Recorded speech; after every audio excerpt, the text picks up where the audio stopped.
All right, everybody, welcome to UMAD 2026 2XKO Top 8, another challenger event here, holding it down. It's going to be myself, Nin, again with Fox here. How's it going, man? What's up? What's going on? It is raining outside, so if you're seeing some people walk in, they look a little bit dreary. It's because I didn't think it would rain in Montreal this whole weekend. I'm not going to lie to you. I thought I was going to show up and be like, oh, cool, some nice weather this weekend. And it's like finals day, a bunch of rain. I'm like, well, hopefully not everybody else feels like that. Yeah, it really just kicked in, like basically right as the doors open. So unfortunate timing, but everyone's going to be coming through, gaming, and pulling up for this event. Obviously, it's a bit of a bittersweet week this week for 2XKO. We got some rough news, but we got to hold it down, show the game some love, we're just going to keep on playing. Support, no support from the devs. We're going to keep playing the game. That's what the FGC does. There's plenty of titles that have been around here for decades, and I assume 2XKO will be around for the long haul. So you're going to want to strap in. Yes. All right, in case you did not pay attention, a very important person is here. Yeah. From faraway land of France. Yes, sir. And I didn't think they would be here, but because they were like, I need these points, I need to make this tour, they were like, I will show up to Montreal. Yeah, I mean, the one thing that we love Riot did for the competitive series was throwing so much money in the prize pool, right? Those majors get a ton of money, and all these challenger events get somewhere between like 5,000 to 8,000 generally. I believe it's 8,000 Canadian is being thrown in to the prize pool here. So that's definitely a ton of money to play for at an event this scale. So totally understand Wawa pulling up, and it's just going to be on all the other entrants we have here to see if they can give him a run for his money, because I assume he's going to be a heavy, heavy favorite coming in. But we also said that at the beginning of the year, and there were some upsets early on with this game with Wawa. So always something to keep in mind, and Luke has been on a great run here, coming in, I believe, as the 4th seed. That will be our first matchup. And then on the other side of winners semis, we got Devillion and Hayate. Obviously, Hayate no stranger to a top 8 or 2 in these days. And on the loser side, my fellow teammate, we got Michael Seraphan, repping Oni. Then we got Freezy, I want to say from the Midwest. Am I remembering that correctly? That sounds correct, but we got to double check for that later. Yeah, we'll follow up on that for sure. And then the other matchup is going to be Yozu365 and a person. Should be a fun one here today. As our players are already getting setting up, we got Wild and Blue coming through. I believe this will be just a quick button check, and then we'll be hopping right on into the action here. Yes. So I would say, I know a lot of people have probably been in and out of the game so far. Yep. They probably forgot characters like Senna, Akali have been added, Thresh. They're probably just like, what do these characters even do, right? But if you've been paying attention over, I would say, since like Evo, Boston Blue Beat, even Combo Break to a certain extent, you will have a better idea of what's going to be coming our way today. Yeah, from what I understand, there's been a decent amount of more Thresh representation in this bracket. Thresh, a pretty new addition to the roster, so taking some time, even for the top-level players, to really kind of work out whether they want to bring him into the team, even though I think most people would agree he's probably either the strongest or like in top 3 right now on the roster. So curious if we'll see any Thresh this year in this top 8. But it looks like on player 1 side of things, it's going to be Echo Yasuo. That's the big question, too. Wawa's changed his team quite a bit throughout, and obviously Freestyle just got nerfed, so there's a lot of different variations we may see here. I believe, just judging where the players are sitting, it should be Wawa on the player 1 side, rocking the old school Yako. We haven't seen it too much since the early days of the beta or Alpha Labs and early launch, but definitely both very strong characters in their own right, and I still think he's going to be cooking here for sure. I mean, the core of a lot of these characters still remains to be very, very strong. Yes. It's just like some of the damage numbers, some of the frame data change, which is like, you know, kind of be expected. A lot of people are like, this feels too good. Like that Time Winder kind of got nerfed a little bit, but it still does its job. Slow moving hitbox. But Bloke already just like setting up the team of 4, just like, I dare you to get in. Yeah, that's going to be the one challenge, I think, in this matchup, is if you can try to set up a wall, it can be a little difficult for Yasuo Echo to make it in. But if you play deliberately, kind of catch on to those zoning patterns, it's not going to be the end of the world. Wait, tag. Oh, the 2H goes the wrong way, but we tag back to stay safe.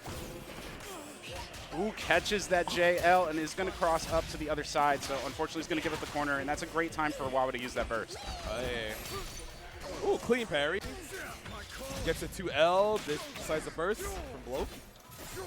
That could be really motivating for Yasuo players if they go for that cross-up and it's already parried on the first try. That's a lot of their solo mix comes from that, so definitely going to have to see if Luke adapts to it here. Right. You still have to present it, though, because you don't want to give a lack of options to an opponent who's so strong already. Exactly. There's the wake-up attack, and it gets punished cleanly. Yeah, recognizing Break was nowhere to be seen, and very likely to not want to give up his character. He made a great call out there on that get-up attack. Now I gotta get the solo Teemo coming through, but you still get the Yasuo assist even after he's gone.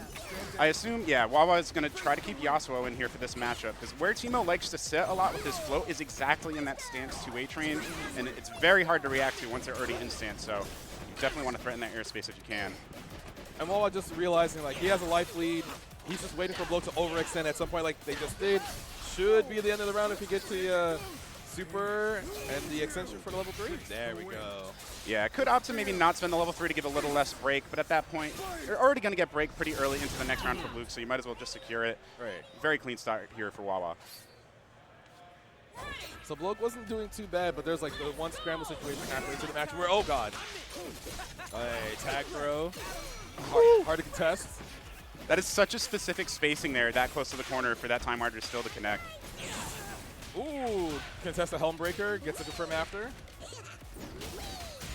Here we go. The Super Shroom Oki is still here. We'll see if we got the execution on point. No, Oh, nope. yeah. Fold, that should be a guaranteed throw if we have the reactions on point. Well, kind of, you know, chilling full screen with their. Oh my god, the dash through stand L. There we go. The puppeting block string. You always got to respect it. Ooh, you just saw Wawa like kind of waiting for Bloke to keep swinging so they can try to punish at a given time, but they didn't get the chance. Exactly right. As Luke getting a great opening here, bringing all the way to the corner. Oh, just a little late with that 3H with Teemo. That's unfortunate. Would have been able to set up a really strong Oki there. Ooh, no contest on the air dash. Great interrupt there on Teemo getting beat up. That was exactly perfect spacing to not trade. Oh, definitely had a miss input there. That is unfortunate. Likely wanted to call an assist into some type of button. If you don't space out those buttons enough, you are going to waste that burst. Wawa's also going to spend his and get the falling H as well. Unfortunately, Luke slightly mistimed their anti-air option. Gets punished on the way down. That should be a gone Yasuo for them. Oh no, not enough. Just a pixel left, wastes the parry, recognizing that chip would kill, and is able to get Yasuo out successfully, so could potentially come back with about 20% of their health. Luke trying to, I was going to say, trying to do their job to make sure Yasuo doesn't get tagged, but, you know, call a character, you think it's safe, and then you get tagged anyway. Nice pressure here, finding the gap with that throw, and Teemo's just enough space to always get that running confirmed. A little bit scary. Should still be all right. So, the last character is available. Oh my. Yeah, that's the unfortunate part for Teemo. That 2H can be good in a certain range, but it's never going to really cover those ambiguous cross-up angles, and Wawa demonstrating that. Luke put in a tough spot. That is going to be, I believe, the first game. I don't know if I'm losing count here. I might be. That was the first game. Okay. Tex KO is notoriously one of those like kind of grindy games, even though people say like, oh, a lot of characters do a lot of damage, but it's a lot of repositioning constantly because you're always trying to either anti-air somebody or whip punish somebody for doing their own max range stand M or stand H. Good patience there, recognizing the stance of 2H was a big threat, and what a confirm there with the rewind. Wawa's definitely seen that situation once or twice before and going to be setting up for that dangerous Oki. Oh, we're actually doing a nice variation there with the freeze tag.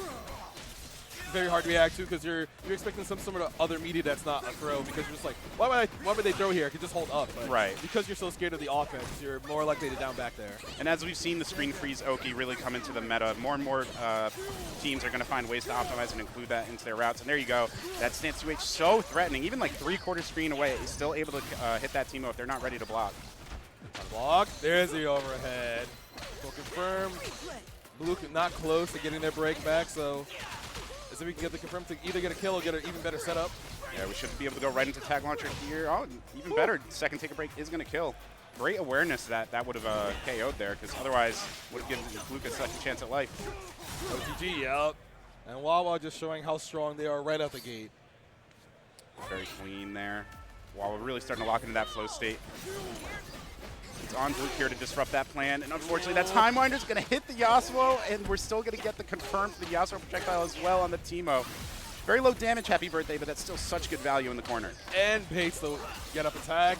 Full confirm coming through for Wawa. Yeah, there's so much damage to be dumped here. Even better, we're just going to go for the Oki. Could have potentially killed. They attack, and he gets the throw afterwards. Oh. Great recognition. The spacing might have been a little too far there to get that confirmed. So we're just going to keep up the pressure. We're going to kill the assist character in the background, force that potential retreating guard there with the super one. Oh. Oh, actually did get some type of counter hit, but it was so low to the ground, not able to get the confirm. The burst comes through. And Falling H is going to connect. This is a big opportunity to get a kill. We'll see if Wawa spends the break. He does.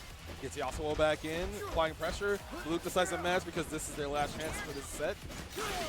Anti-air attempt, doesn't press any buttons, calls the Teemo. Yeah, you really got to respect the Teemo, especially in Fury. That can do surprising amount of damage. Ooh, gets a dash slight. You got a lot of work to do. You know, your Fury is gone. You don't have your, actually your assist call is back, but Wawa has a lot of life to eat through. Well, interesting, didn't really get the Oki setup he was looking for. Tried to chase the throw after a roll, but it's not going to work. And that is going to be Wawa with a clean 2-0 to take this first game. And obviously, as everyone's probably expecting, like, yeah, probably one of the strongest contenders in the world for at this game at this point. Yes. No slouch, been playing since the alphas, probably been playing since, like, closed testing. You know, Riot inviting people over and be like, all right, who's the strong fighting game players that we know? We want to see what their input is, how they like the game, and then, you know, sometimes they get some more information than they really should. Yep. But it's to help promote the longevity of the game and the appeal of, like, oh, these good players like this game, they'll, you know, I might like it because I like the games they play. Yeah, and as we know, France really latched onto this game. There's a great community in France for 2XKO, so shout out to Wawa, really leading that charge. There's plenty of strong gamers out there. He's going to be the only one representing the nation here, I believe, today. And yeah, definitely onto a great start. That first round maybe a little bit closer than he would have liked, but I mean, it's the first game of the day, first round of the day. It's 11 a.m. Well, he probably had to get up earlier because, you know, I don't know where he's staying, but you have to get to the venue. Yep. The venue's very nice. I can't stress enough. This is probably one of the nicer venues I've been to in North America, period. Yep. It's got a lot of space. Like, it's not just like a ballroom. Like, it's a nice big cathedral. It's got the second floor with the sides. It's very, very cool. So if you ever are thinking about, man, I want to go to Canada for an event, you should probably come to UMAD. Strongly recommend. This is my first time out here for it. And oh, really? Big vouch. Yeah, it's a great time. It's very nice. Any excuse to come to Montreal, I'm there. And then we got 6 fighting game tournaments to pull up to as well. I mean, you can't get any better than that. So highly recommend if you guys can make it out, to make it out. One small thing I do want to note, if you guys were watching yesterday, the Street Fighter 6 Top 8, they were playing that on PC. Today we will be playing on a PS5 for 2XKO. Just always something to keep in mind. A lot of people will play on their home setup on PC, come to PS5 in there. And that's kind of what I was thinking maybe was going on early for Wawa, just getting used to that setup. I'm sure a lot of high-level players have both setups and are getting used to them, but it can always be a little bit just to get used to the exact monitor PS5 combination. But as far as I can tell, the setups have been feeling great here, so shout out to production for holding it down. So it looks like we're going to get a quick button check right now. Yes, it appears so. If the seating is accurate to where the players are, it's going to be Hayate on the right, rocking the Ari Yasuo, and on the other side, it's going to be Pavilion running the Jinx Warwick. We got the Arcane Lore team. It's pretty sick. Warwick, one of those characters I remember from early alpha. A lot of people saying very strong because his stand M, crouch M, cover a lot of distance. Yep. Kind of low middle, and then obviously his, I believe it's his S1. Is that the S1? Yeah, the overhead? Yeah. People are like, I can't react to that. And it's like, if that's the only thing you're looking for, yes, you can, but it is still one of those difficult things to try to constantly check when you're worrying about another character tagging in and out. Yeah, and then there was that one patch where they did change the animation to be a little more clear at the start of it, so that overhead is definitely more overreactable now than it used to be. Pavilion is going to get the first opening here. Also worth noting is on the 2x assist. Very strong with Jinx. I'm curious to see how much value he gets out of it with Warwick. But obviously with the freestyle nurse, people are going to be experimenting a bit more here. Yasuo all doing good work until you got tagged by full screen missile. There's the earlier break from Hayate. Just setting up here with that clap trap, trying to cover up the airspace where Ari wants to contest, and so far getting a lot of value out of it. And Pavilion, a sneaky throw. Just using the Jinx trap to get some more hits to move forward. Just break back from Pavilion. Nice. Always getting these confirms with the zap right when they come back online. Pavilion in a great spot here to start off. So now, yeah, it's like a very hard task to get through Jinx when you only have one other character, and a character like Warwick able to like tag in,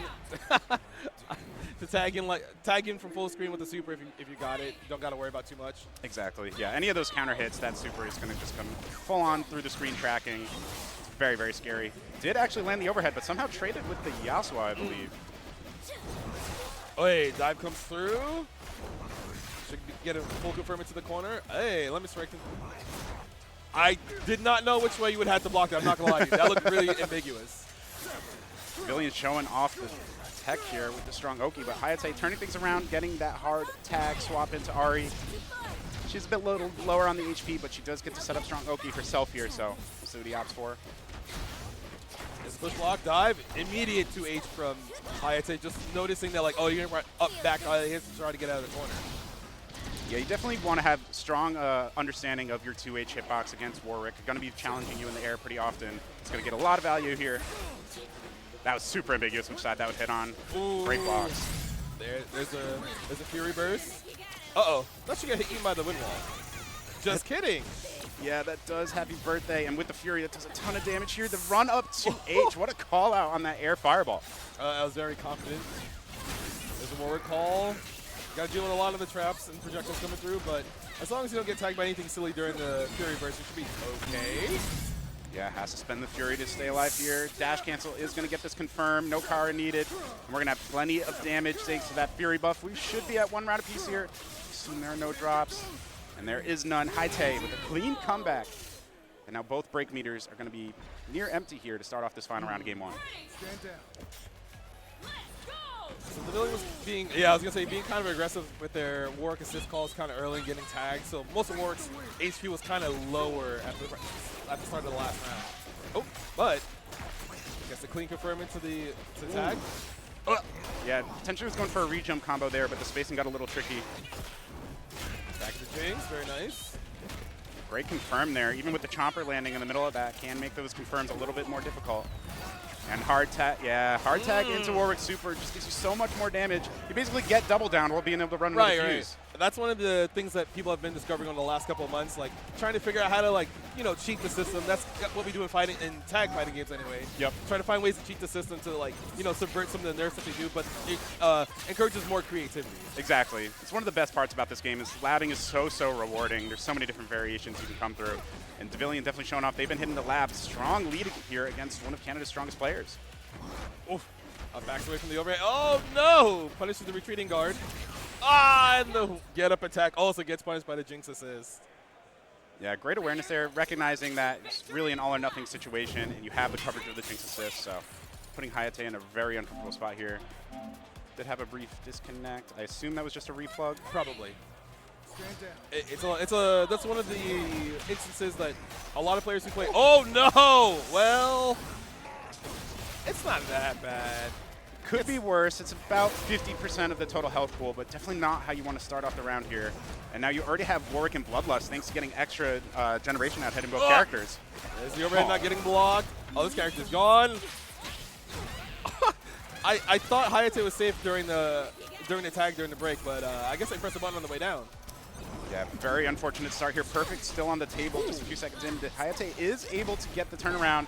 This is going to be quite the uphill battle. No Fury in sight. Still have a break to get through for Devilian as well. Does it limit strike? Get the Oki. Empty low? No. Air dash overhead whip. Oh boy.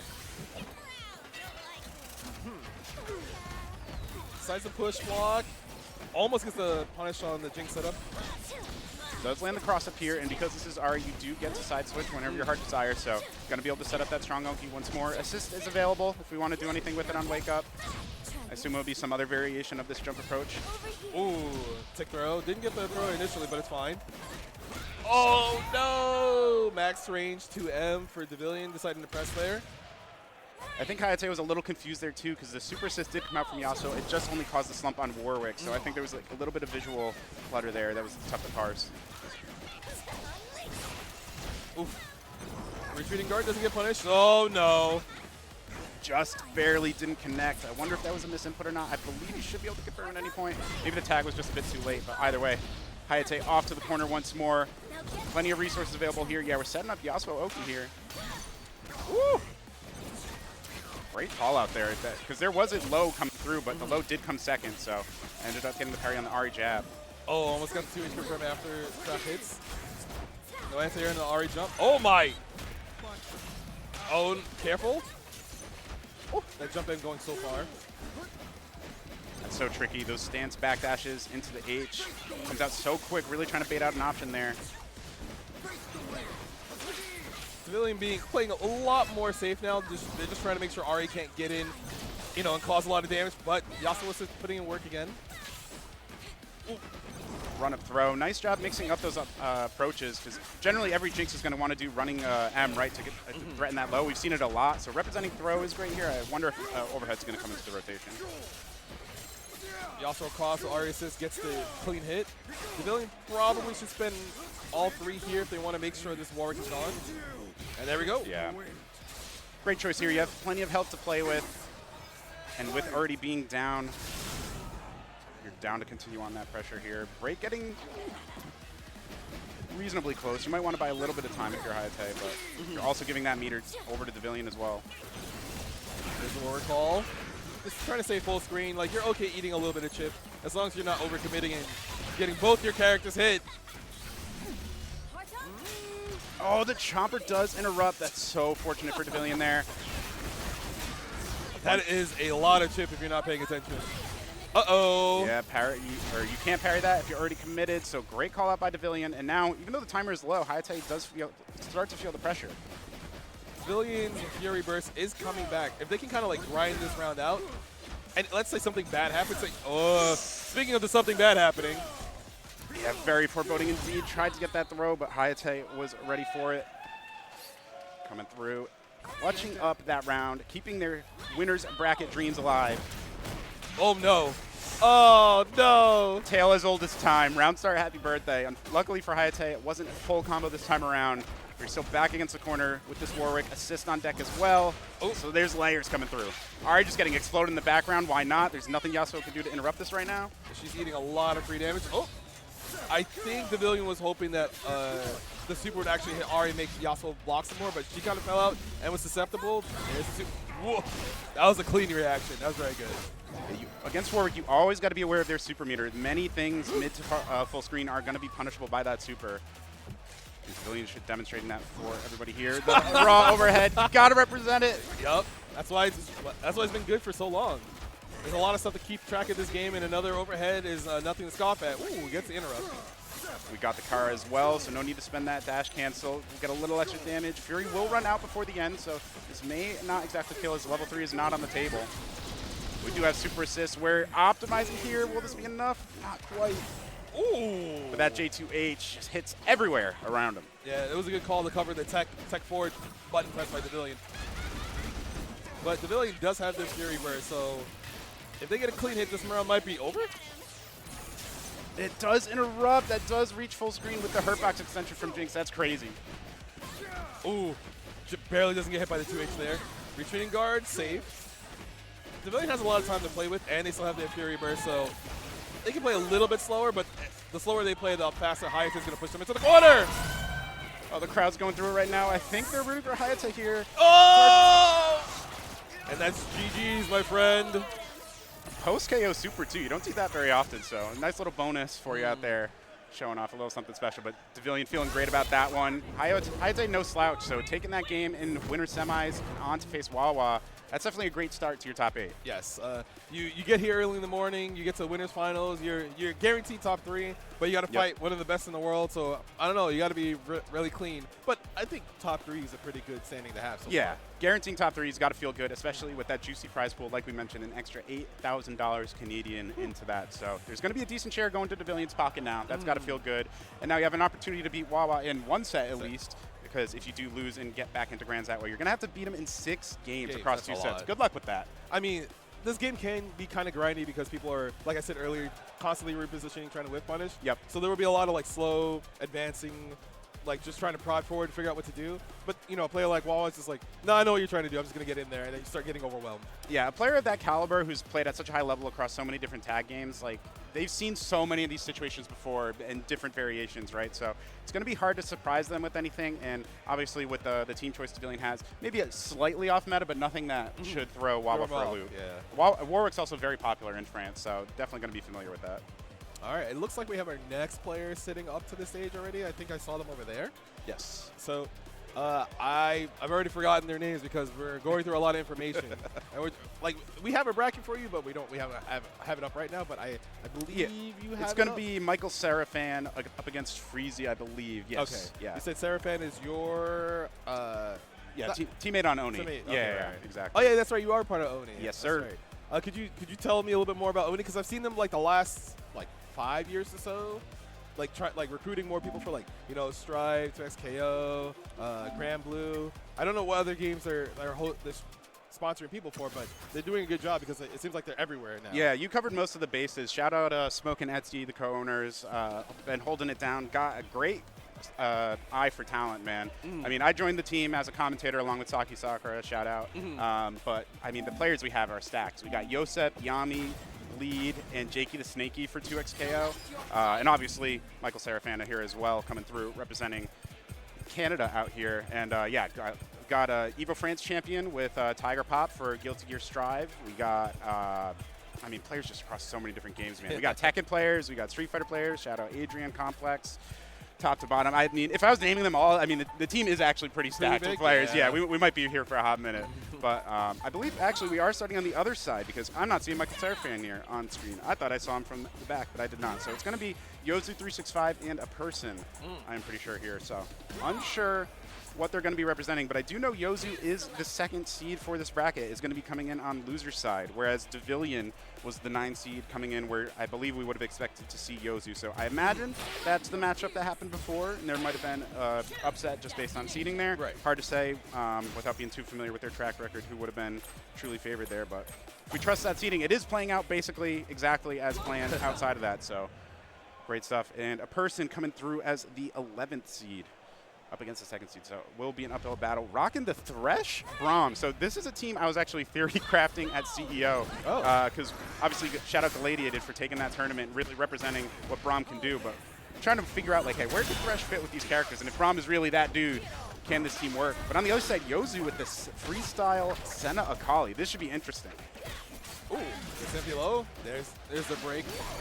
Hey, parry, get off, hold this corner. That was a really slick parry because that hitbox started to slow down at that max range for Braum, so really risky, but does pay off. And obviously, as you can see, the power of Thresh, the biggest normals in the game so far. Yes. Has the best conversions, has some high damage too. Oi. Gets a throw after. Uh-oh.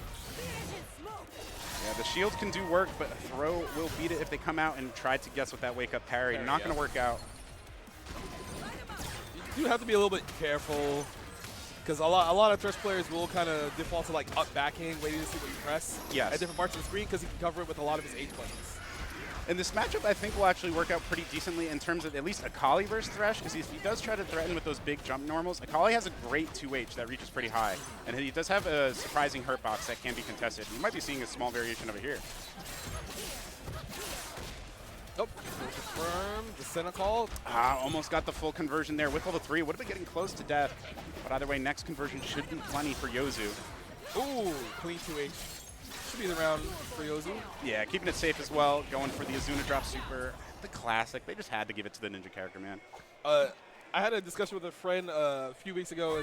Is it an Azuna drop because they're spinning when they drop you, or is it an Azuna drop because they jump into the air and bring you all the way back down? Because that's like the minute differences is what makes the move the way it is. That is a good question. We're gonna have to get a dictionary check on that one. I'm not sure what makes it a legit Rob one. shield coming through. That's one of the reasons why this character's been seeing a lot more play, being able to eat more multi-hits with shield. Ooh, side break. Yeah, and just absolutely dispensing damage is another huge bonus for Braum. Oh no. Big jump in with Senna here. Fall back. Now, if your Senna is very optimized, these combos can get very scary. She can force some really gross mix on the quarter with Wraith Form, but you have to be very on point with your execution. Let's see what Yozu has for us here. The roll. Ooh. Kind of sneaky tag, another sneaky tag. Was that an instant overhead? Yeah, there it looked like it. Yeah, you kind of got to commit to which option you're going to do after the instant overhead, but it is very, very threatening nonetheless, and you see that pressure is pretty unrelenting. Yozu in a great spot here to take this first game. Oh my god. Stand M check, get shot. You do have to be a little bit careful calling your assist like that. There's the break. Yeah, that JH is going to connect. There was no armor yet to be threatened. And this is going to be a biggest engineer. You do have level 3 with the proper Optimization, this should kill. Yeah, we're already getting close to death here. Braum does have a lot of HP, so it's kind of hard to tell. Exactly. But you should still dump all the meter just to make sure it's like at least less close, but it is going to be the game for Yozu. That's game number 1 over them. Yeah, got to be feeling good on that one. That Thresh Braum team, it's going to be very much like you mess up once, you better have your break or you're just eating a ton of hurt. So great start to take that first game. Great patience there, recognizing the threatening 2H there from Thresh. Ooh, looked like Person tried to maybe dash backwards, but they got met with the stand light. Yeah, went for an air throw reset there just a bit early on it. Big benefit for a Person. That would have had a ton of damage coming through. Damn, the full screen conversion. Thank you, Senna. Yeah, Senna really got it like that. Oh, shield up. Yeah, interesting choice there. I mean, you have the shield. You might as well throw something out with the Thresh, but Ops just play it safe here and kind of feel out this neutral a bit more. Ooh, I like that set. It was very good.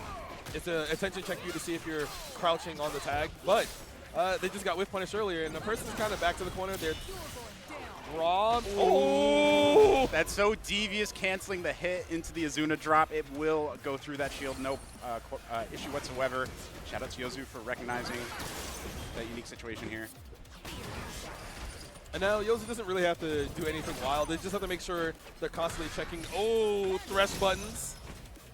But decides to break, wants to keep momentum. Yeah, it feels like those Thresh buttons are much more scary when he has the lead, right? You're trying to find an approach and he's just covering so much space. But when you need to create the opening, it's going to be much more challenging. Now, just use your mobility, use your extra assist that you have because Person's assist is gone. They're not close to getting Fury Break yet, but, too many hits in your combo will get it back quickly. Here we go. Time for some Shroud mix. Nice choice going for the teleport to the other side, but the get attack is going to come through. There's a ton of meter. This should be able to kill. Ooh, nice use of the super assist, but wasn't able to confirm after. It tried to 2H, but the slow startup actually got hit by the falling jump H. All right, now we got the lore matchup here. Senna versus Thresh.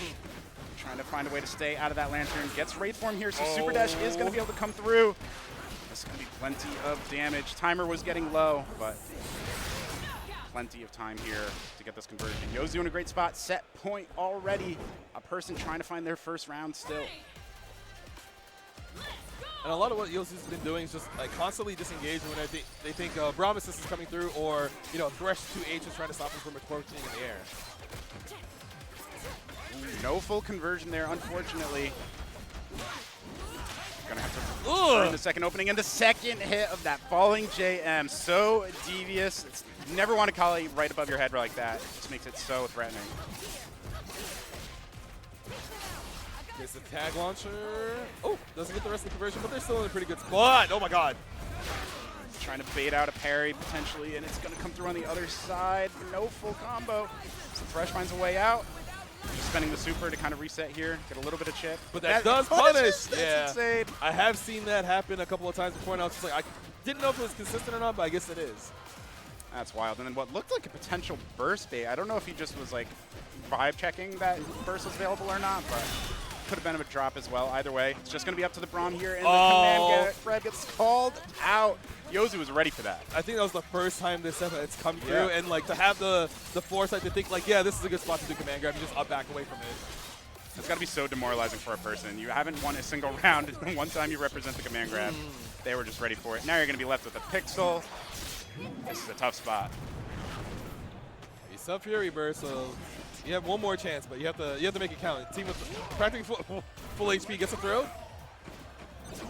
Has the hand shield, just kind of trying to get any sort of poke. There it is. Yeah, Ops suspend the break here, forcing you. Oh!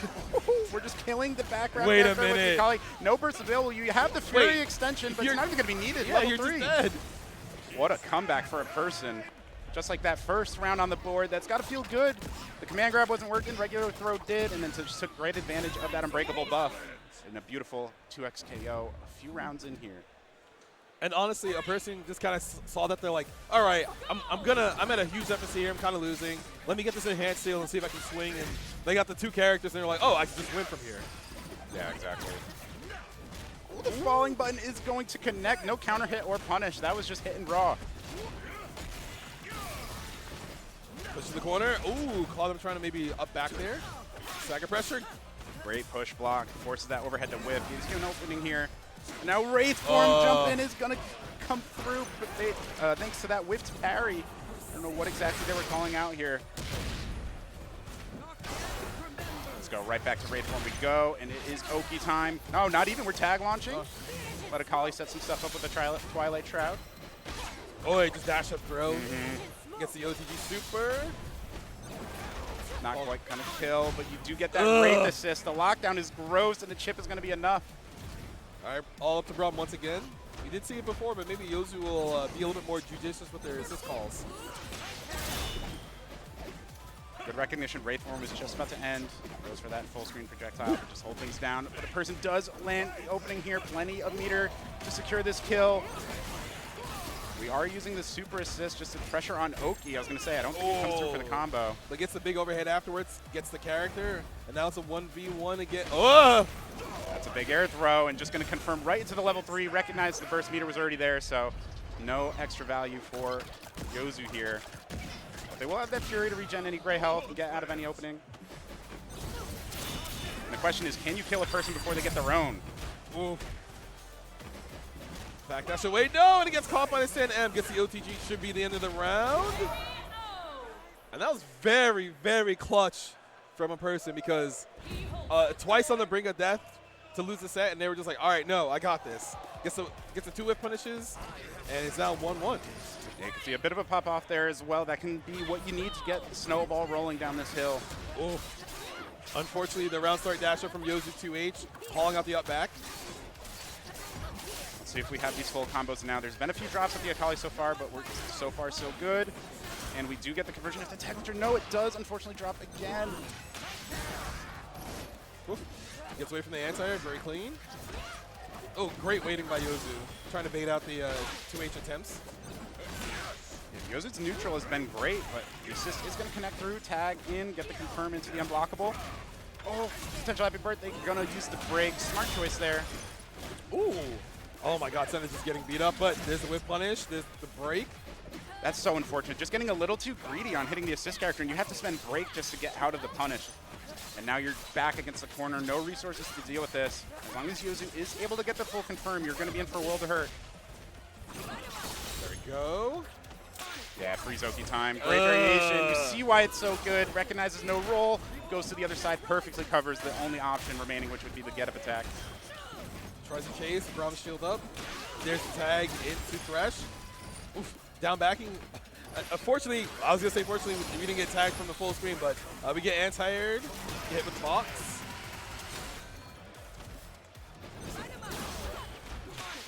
There's a tag back to center. Oh my god. You always have to keep track of what the assists are, even though, like, oh, they tagged in their full screen. But the assist is still in front of you, and they have freestyle. You always have to worry about the follow-up.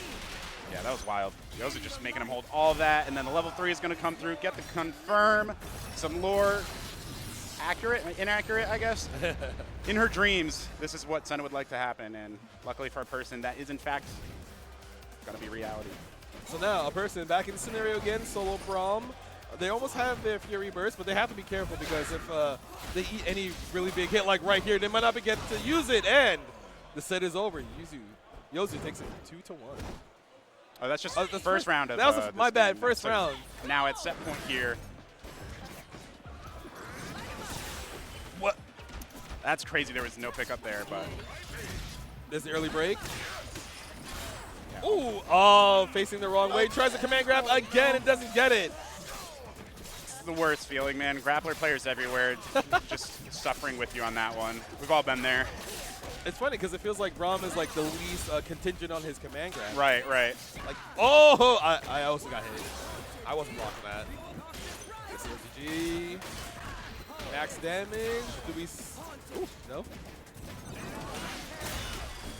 Yeah, we were talking before, Wawa definitely a strong favorite here. If you're going to be making it through this losers bracket, we're going to need everything to be on point. There's been way too many drops here for Yozu to be playing at that level. This set should have low-key been won a bit ago. Their neutral has been very, very clean.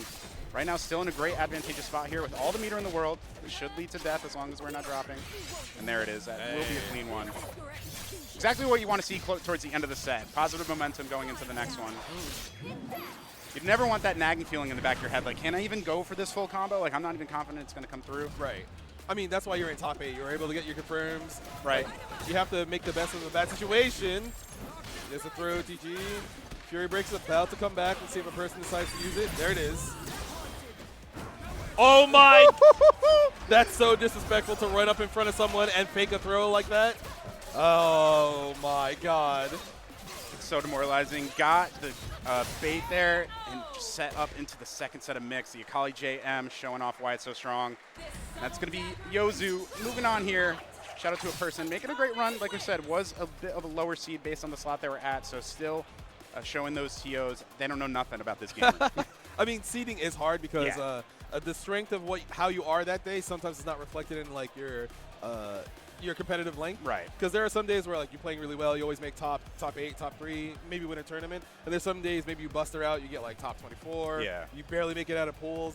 So it's very good to be constantly consistent because sometimes you can't go to every event and they have to like measure you up against everybody else who's there, right, who has decent results.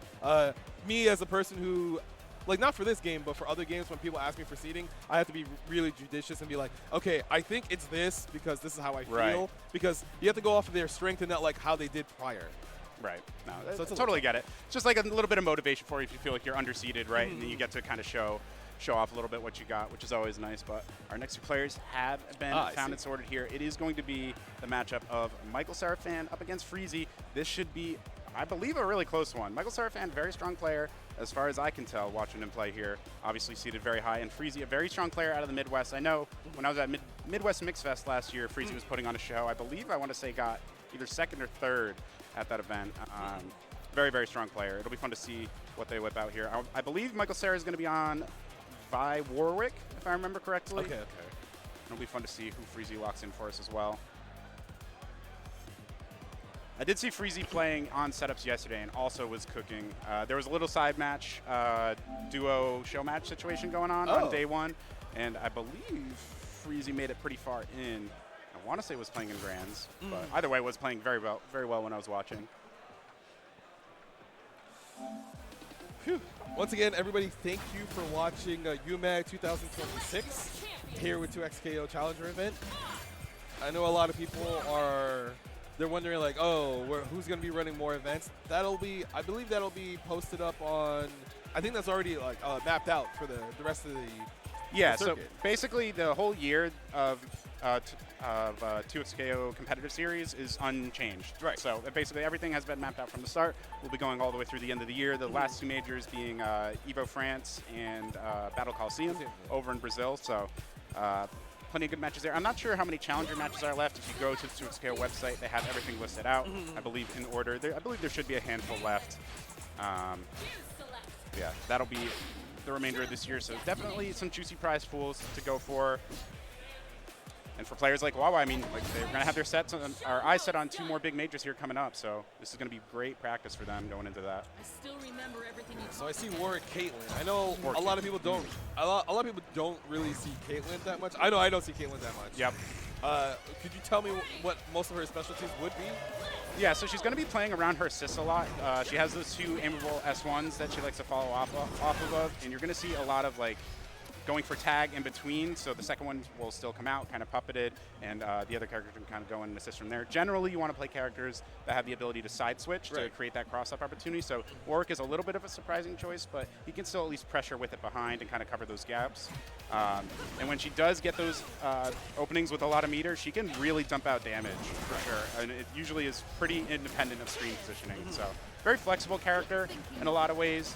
Say her weakness is definitely her speed, but obviously with such good range. And maybe the best 2H in the game. That thing hits like behind her head, like for a ton of active frames. It's insane.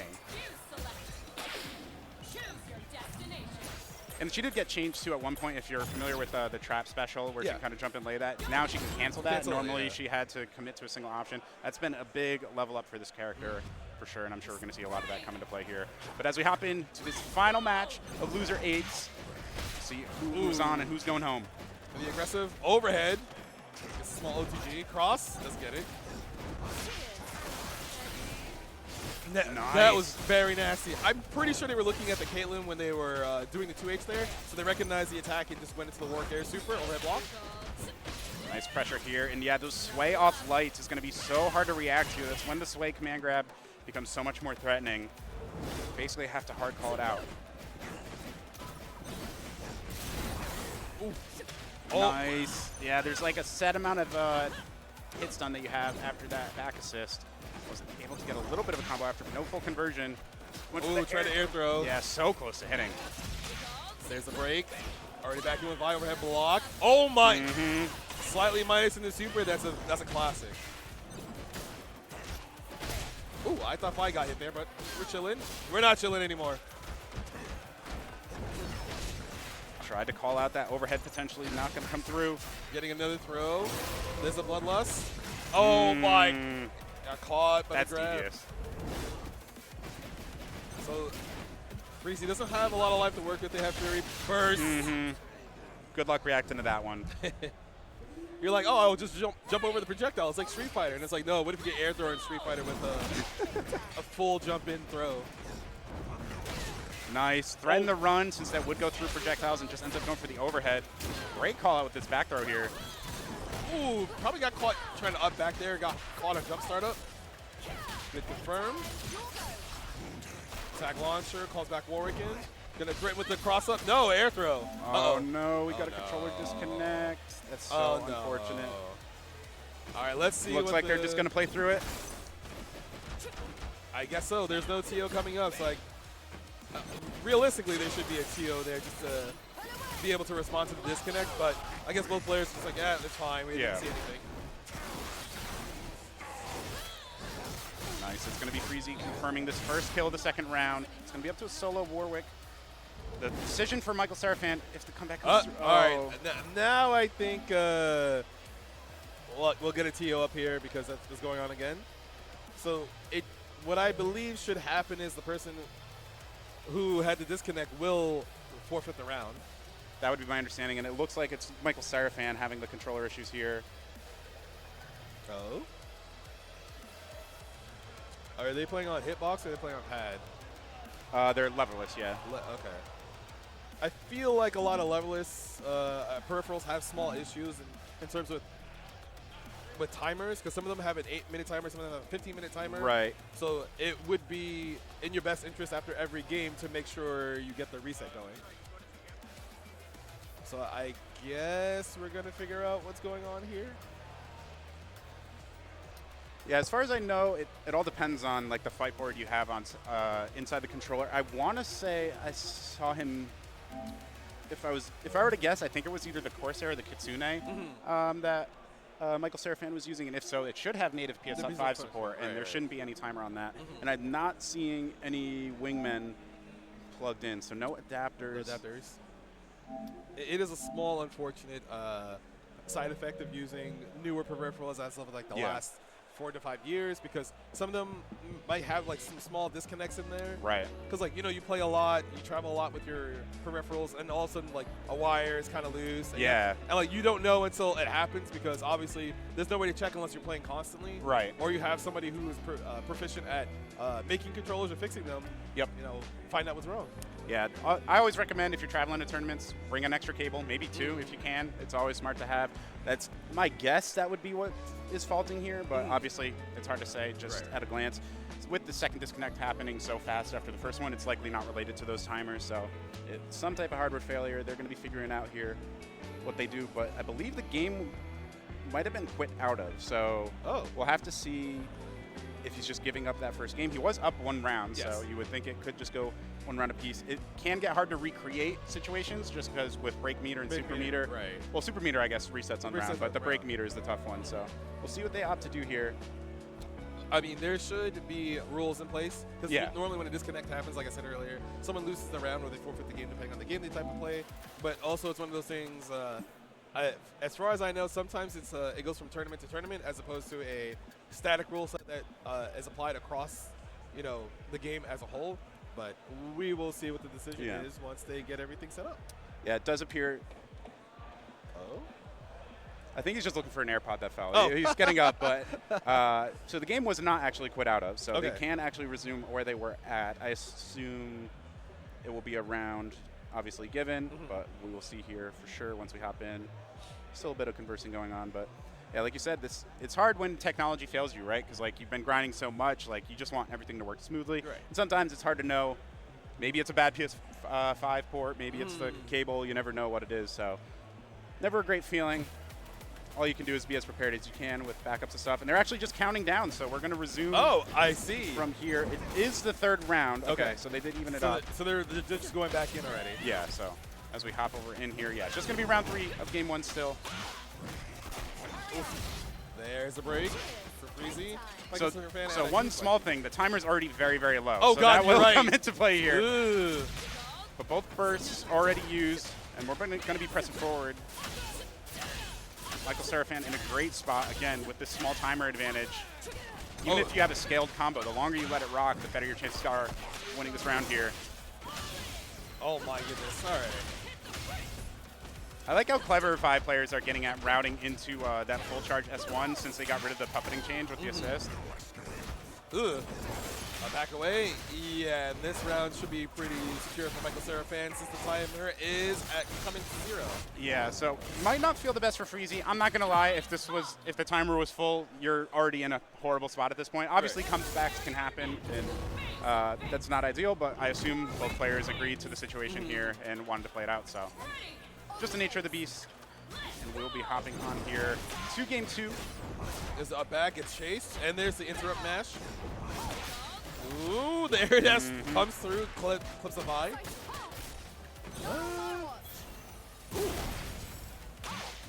Get the pick up. Oh, nice extension here. I've not seen this route before. Very uncommon team to begin with. Oh, that's cheeky. The roll through since the Warwick pickup is going to side switch OTG. We're still going, by the way.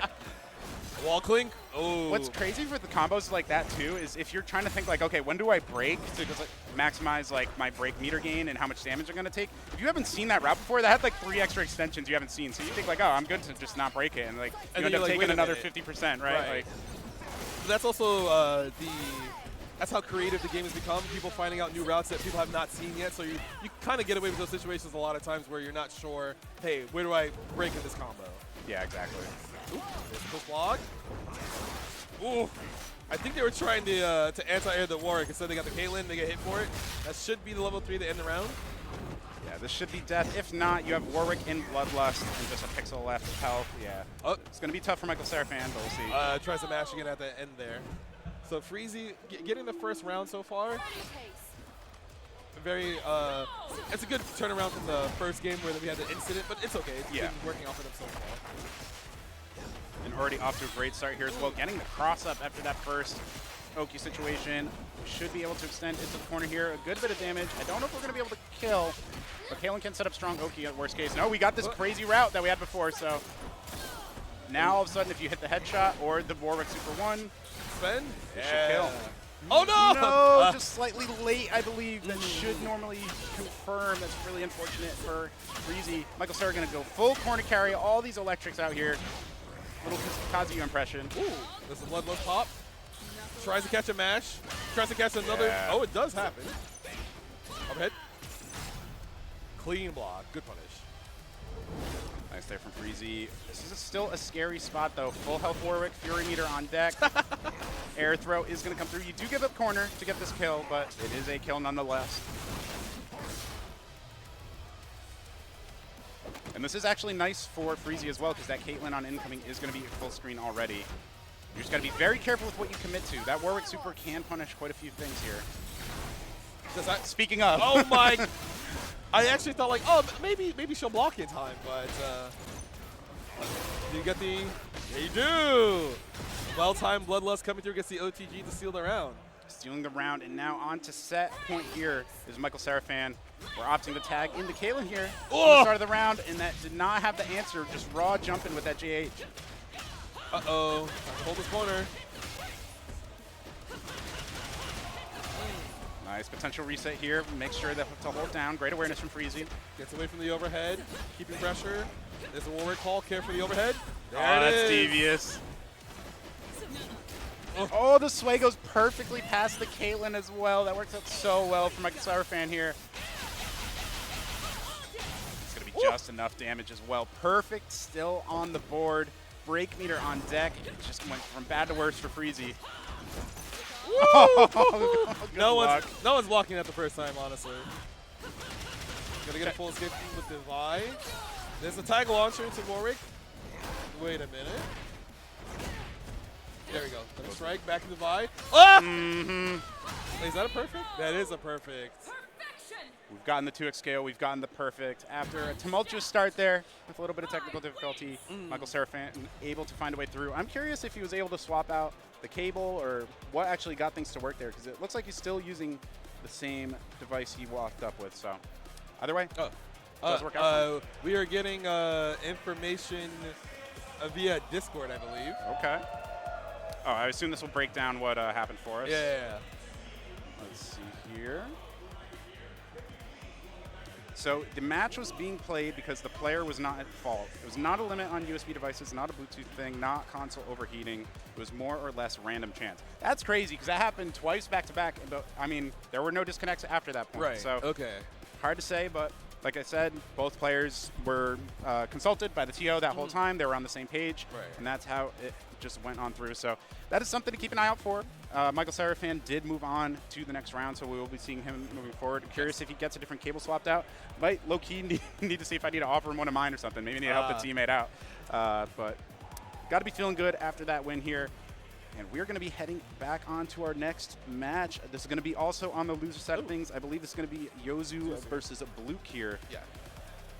Which should be a fun one. I mean, we saw Blue go up against Wawa, kind of a high bar to set him up against, right, off the bat. So a little bit hard to judge. I would say initially started having it be a little bit back and forth before Wawa really got into the flow of things, and coming in as the 4 seed. So definitely going to be a very respected player with those results nonetheless. And Yozu going to be the 2 seed on the other side of things. Obviously, we just saw a very close match against a person in the set before. But I do think, like we were talking about, the neutral was there. Without those drops, I think that match has a much different look, probably a much cleaner score line. And we'll see if he's locked and loaded going into the set here.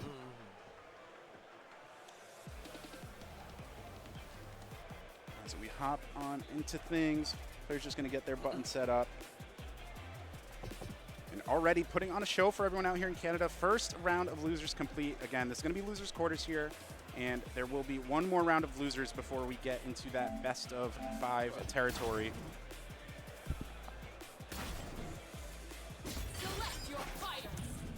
And here, again, the winner of this will be going up against the winner of Hayate and Michael Seraphin, which is going to be another banger of a match. I mean, everything from here on is just all bangers of matchups, I'm not going to lie.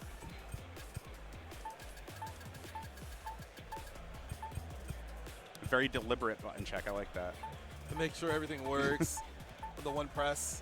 That is the advent of fighting games in the modern era, is that we have this analog on screen. Thank God. During character select, so you know, even though we don't need to have button checks, it's still like the layer one of make sure this works, so that way by the time you do it, you saw everything actually light up. There's no disconnects during that, or maybe there was some sort of false positive that you were getting there. Exactly. And I do believe this should be another button check in here, just making sure everything's working in game. Yes, yes. Yeah, the last thing you want is just you didn't bind something right and just the match falls apart that way. Technical issues are one thing, but if it was in your control the whole time, you really want to avoid that. So I know a lot of people are still, who have not been as tuned in probably still think that Yasuo Teemo / Yasuo Echo is still like the best, some of the best teams in the game, even though they've added a lot of more characters and have had a lot more changes over the last couple of months.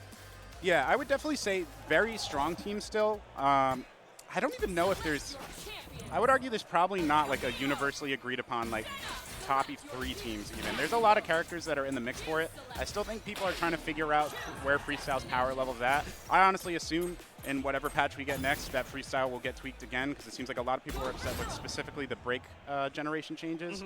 So that is my guess, is we'll see that kind of reined in. But currently, Teemo and Yasuo, both very, very strong characters. Teemo probably a bit stronger, but also can struggle to make things happen himself. Very dependent on having like a full access to a team. Yasuo will definitely be a bit more independent. But I mean, if you want to talk matchups, this is one that we have not seen often at a high level. I mean, Senna Akali is very underrepresented, so it's going to be interesting to see how this one plays out. Gets pressure with the Super Shroom. Yeah, so people have probably seen that Super Oki a lot, and they understand it's very strong. It is very tight execution-wise. We've seen it happen twice now, and you shouldn't get a guaranteed follow-up. You shouldn't be able to tech the throw there and not have something happen to you after. So execution needs to get cleaned up just a bit, but it's very tight. Besides the mash, up back. Close to Timo doesn't get the full confirm after hitting Yasuo as well, but you still get the space back afterwards. Oh my god. Jump scare assist. That super assist from Akali is so scary and gets you an easy confirm afterwards. But you do need to land the whole punish. If you don't, this is what will happen to you. Now you're giving bad progress. You're giving the best Oki in the game here. Oh, rolls out, doesn't get thrown, but still gets contested by the 2L. Nice. We have the convergence here after. What is the mix? Ooh. Try to get a dash through maybe or a small confirm drop. Blow dart. Oh, we just run into the blow dart super for fun. Does connect, didn't quite make the distance to close the gap, but at this health disadvantage, yeah, not too much you can do. So just one more tiny step on the way to a badge for Timo there. Oh my god. Let's dash through. Oh, confirm. Nice. That's the power of Yasuo, and that's why he enables Timo so well, to be able to pick up those soft OTGs and bring in Timo to generate this badge and set up super strong Oki. Whew. And once again, Luke kind of exposing Yozu's defense there. Yozu's trying to throw. Luke's always trying to do some sort of instant overhead setup or just trying to catch a match. There's the roll caught. Yeah, that time gonna catch the roll with the throw. That's huge. And with that mushroom badge rather online now, his damage is gonna get amplified big time. There's a full screen Fury break cross. Nice block. Clean mash. Oh, didn't believe in it, but it's fine. Yep.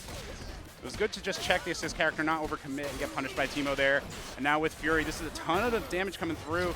Senna not known for her damage, so I'm curious to see what we do. Yeah, we do just end up going for the pressure, but it doesn't end up paying off. Ooh. Oh, it doesn't get confirmed. That mid-charge wasn't there. Yozu, I was gonna say has a lot of work to do, but gets tagged by Yasuo assist.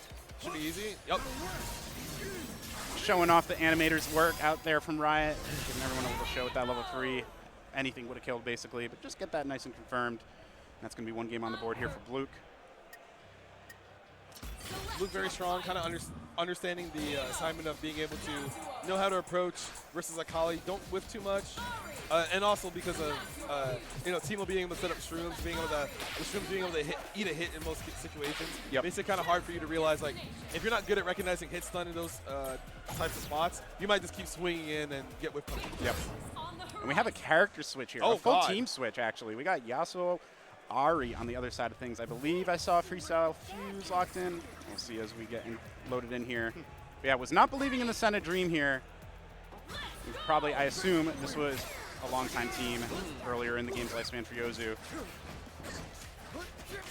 And I do feel like it's a bit better going into this matchup. Ari is controlling an airspace that's a little bit tough for Timo to challenge to without being overly committal. And that Yasuo able to get these great confirms here. A ton of damage on the table. It doesn't. That's very unfortunate. To break all the way up there is not as safe as you think it is. Get up attack. Was a big gamble there. Is going to buy some space here. Oh my goodness. Spends the break. Tag. Tries to bait on an option. No air throw.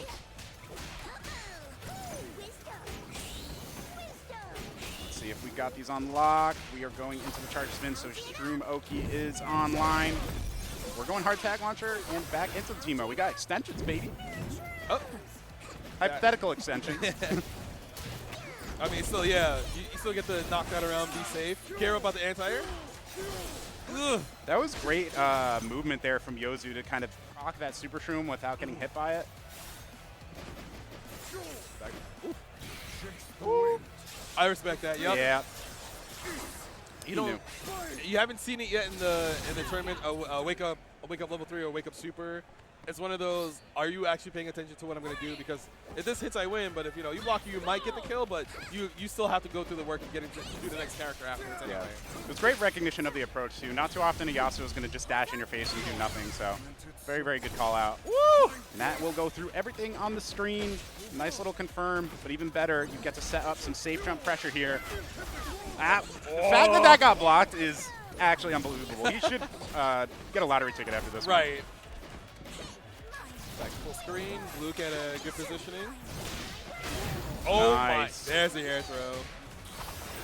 As much as freestyle may have been nerfed, there's still so much value there. Great recognition.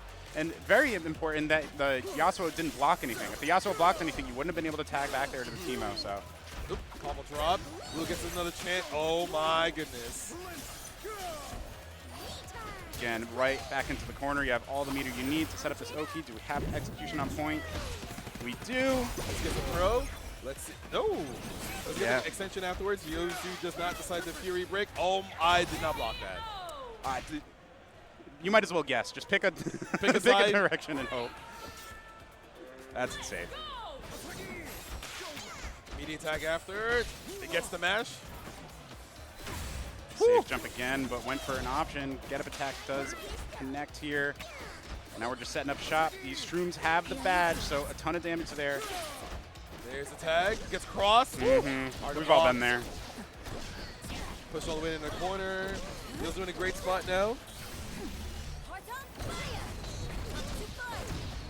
What is Oki here? No assist on deck, so it's just going to have to be solo, whatever it is. And the roll is going to get out. Great to test the coverage there from Blue.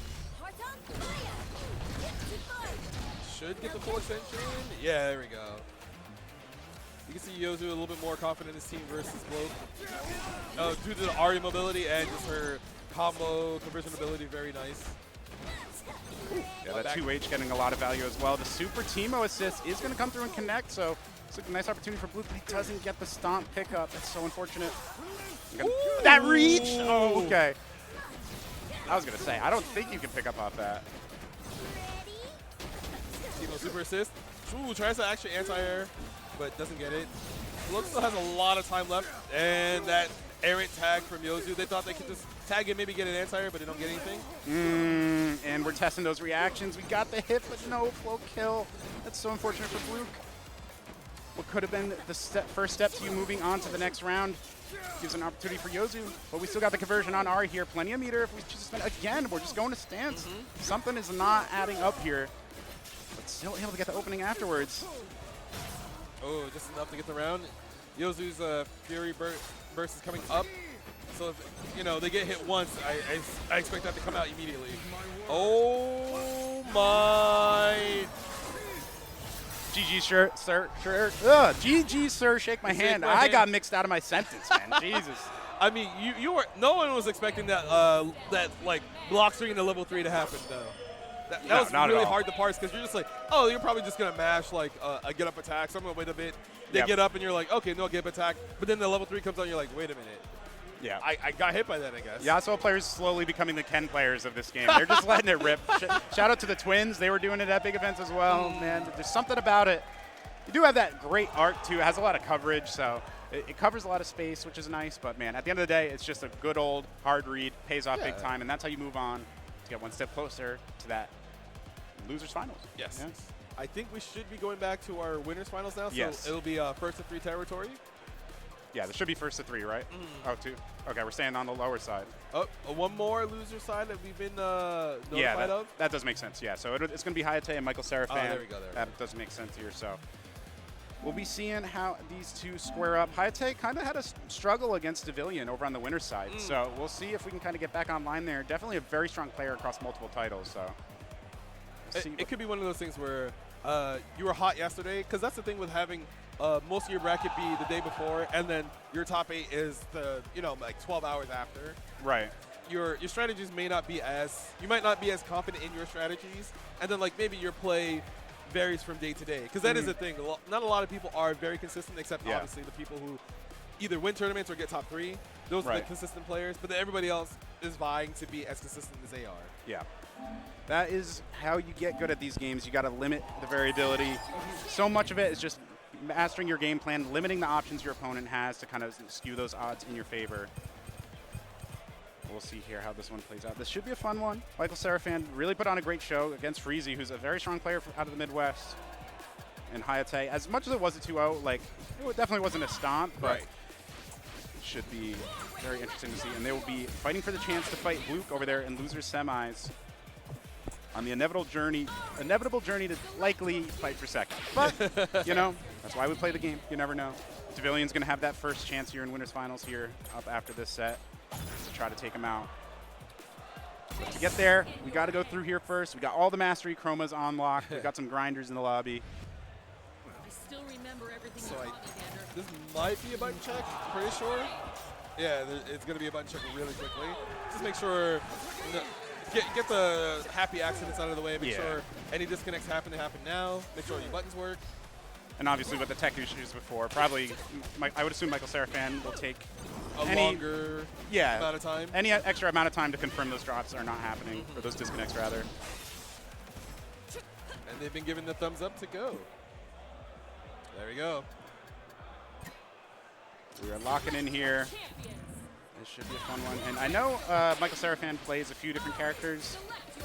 I think he generally wants to keep the Vi on the team at all times, but we'll see if that has to come into play here. Going up against the tried and true, it's going to be Ari Yasuo on the other side. So the one downside Hayate coming into this is there's basically no matchup knowledge gap that you're going to have. Like everybody's played Ari Yasuo freestyle plenty of times, and you can see right away, didn't have the answer for this round start. There's going to be a ton of damage coming through. Do you opt to use the break here? You can break the super early on if you choose to, or we're just going to let it go through. That's a ton of damage coming in. Yeah. I think it's one of those instances where you've already got both your characters hit. You're just like, well, I can kind of recover some health if I can block the next mix-up after, but you don't. There's a burst. You're at a pretty high deficit, but we've seen Michael Seraphan kind of make some clutch comebacks, get a clean hit, and just run their game. Yeah, the thing is, if you spend that break early, Hayate is going to be just incentivized to use it himself, so going to let it rep here. And what? A call out on the stance dash. That is degenerate. Gets small to G, throw it to the corner. Ooh, waited for the up back, but didn't try to anti-air with the 2H. Perfect push block, interrupt. There was literally only one hit on block to get, let that rip on, and it worked out beautifully here. Ari's going to get the full punish as well. Vi off the table. Hayate getting the first kill of the set. So Warwick not close to getting his bloodlust yet, but if he can get a clean confirm, but might be able to get it here. Hayate failing that unk check. Yasuo dash up block just to stay safe. Full Puppeted jump in. Pressure. Yep, Ooh. side switch. That air dash is gross. Hayate with a clean start. Oh, you know, pretty low on HP, but Yeah. a nice way to clutch that up. It's kind of hard to, well, calling your assist at certain times is precarious because you don't want to just think like you can do it for free. Oh my god. You know what? that's having aura. Yeah, no, it's something else, man. Like I said, if you're playing against Warwick, you have to always be vigilant of that super meter. It is so threatening. Because the Oki it sets up with after is really, really strong on its own. You get a ton of plus frames in your point blank. Gets the limit strike knockdown. Catches the roll with the throw. There's a get up attack. Keeps the corner. Be careful. Such a good move to contest that airspace. You do need to get a counter hit if you're going to be able to get a punish afterwards, but still, getting that Ari out of that airspace above you is great. Michael Seraphan probably looking for something to sway through to get up. That hits Ari, right? That's wild.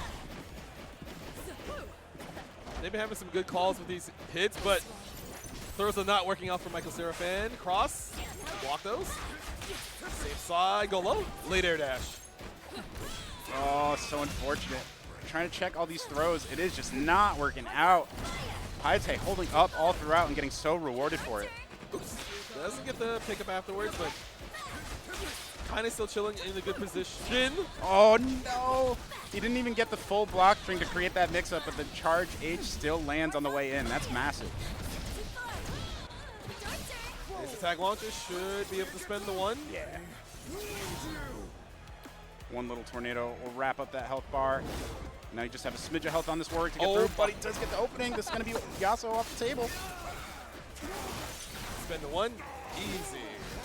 And there was a lot of confidence from Michael Seraphan to kind of just dash up and do stand M there. Just like, you're going to press here, and I might as well try to take my turn back because I'm low on life and I'm down 1v2. It's really unfortunate that oh, it didn't end up reaching. She was just out of range. I think it was due to the screen lock of the assist stopping.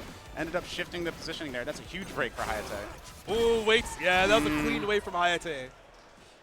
because at a higher levels of play, a lot of people just kind of do empty jump nothing if there's nothing on the screen to back them up. And your opponent will be, if they're a good player, they'll be like, oh, the basic thing is the anti-air. Yep. So usually you'll want to use that against them, their reactions against them if they're a better player of a higher caliber. Exactly right. Oh, I couldn't tell if that was going to clip or not. It doesn't, but the throw does land beneath, so Michael Sarah does get to set up the offense a bit. A little trade here pays off in his favor. We get the extension here. OTGs is just fodder for a Warwick. Limit strike as well. Doesn't fall for the Wow. throw bait. We're just letting that rip. But then matches after, there's a burst back from Seraphan. And there you see so much of the value of that S1 overhead too. Not only is it a fast overhead, it hits airborne opponents, and even if they block it, they're not punished. So. Ooh, sweet goes through. Does that punish the jab? There's no way that punished the jab. That's crazy. Ooh, he jumps away from the throw though. Hayate probably looking to get Yasuo in and get Ari out, but the fadeaway jump M come through. Gonna get a full extension. And you do have assist available, so you can set up this freeze Oki. There it is, no roll. Go for the hit. Weird slowdown animation on that fall. I wonder if that kind of threw off the timing here. Hayate deciding the burst, getting hit by the St. M from Warwick. Doesn't get the confirm. Oh my god. That was so scary for both players. Oh, thank you, Vi. Perfect spacing to confirm off that assist. You see the synergy of this team starting to show there. Gets caught up backing. Let's see if Hayate decides to spend everything or not. Yeah, you do have super assist, so we should be able to get close to death. If not all the way there, there it is. Nice optimization with that super assist. And we're just running up and pressing buttons. That's so savage. Against Vi of all players, the best light confirm in the game with that light target combo. Just no regard for human life. But that just shows how confident Hayate is. It's like, all right, once the repositioning happened, it was like, you're going to try to be slightly aggressive, and I know your timings. And being able to get that counter hit confirmed was very clutch. Dash in. No assist call. Yeah, trying to feel out what Michael Seraphan's going to do in that block string situation. Wait, command grab. It's a small TG. Stagger pressure. You want to make your throw very scary there in those situations, but you also have to be make sure you're not susceptible to getting up backed. Oh, the sway doesn't hit anything. This is tagged back into Warwick from Seraphan. Yasuo assist coming through, but doesn't get the confirm afterwards. Ooh, I was going to say Hayate was doing a good job of repositioning, but Warwick's Stam M is kind of still a beast. There we see that puppeted block string once more. So valuable for this team. Doesn't get anything off it. And in fact, Mike Sarah able to turn things around with the command grab. No full conversion after. Opts to just go for a little reset. Oh, maybe try to press 2H. They got hit by the jump in kind of early. It should be the end of Vi if we get the right confirm. Yeah. Yep, very easy. Ever since that big patch on Ari, she did have to change some of her routing, but the corner routing is still very reliable. No shot. You can tell this man is a menace on ranked. I would never want to play this man. I'm just feeding RP. But that's one of those things that as you get better as a fighting game player in the game that you specialize in, you get really good at one specific thing. Yep. Don't ask me about my one blitz reset. That carries me to any type of win. But that should be the level 3, and that should be the end of the set. Hayate moving on to loser semis. Yeah, love shown between both players. Love to see that, both out of Canada as well. But that is going to be the teammate out of here. Shout out to Michael Seraphan for a deep run. Hayate's no joke. He's got that team on lock, and the flow chart is looking really strong. Yes. Yeah. It is really hard because when a lot of players optimize the way that they want to get to certain spacings, call out certain tag assists. Yep. And then it's just also like, once you notice how someone's being kind of desperate, then you're able to just kind of do whatever you want without any repercussions.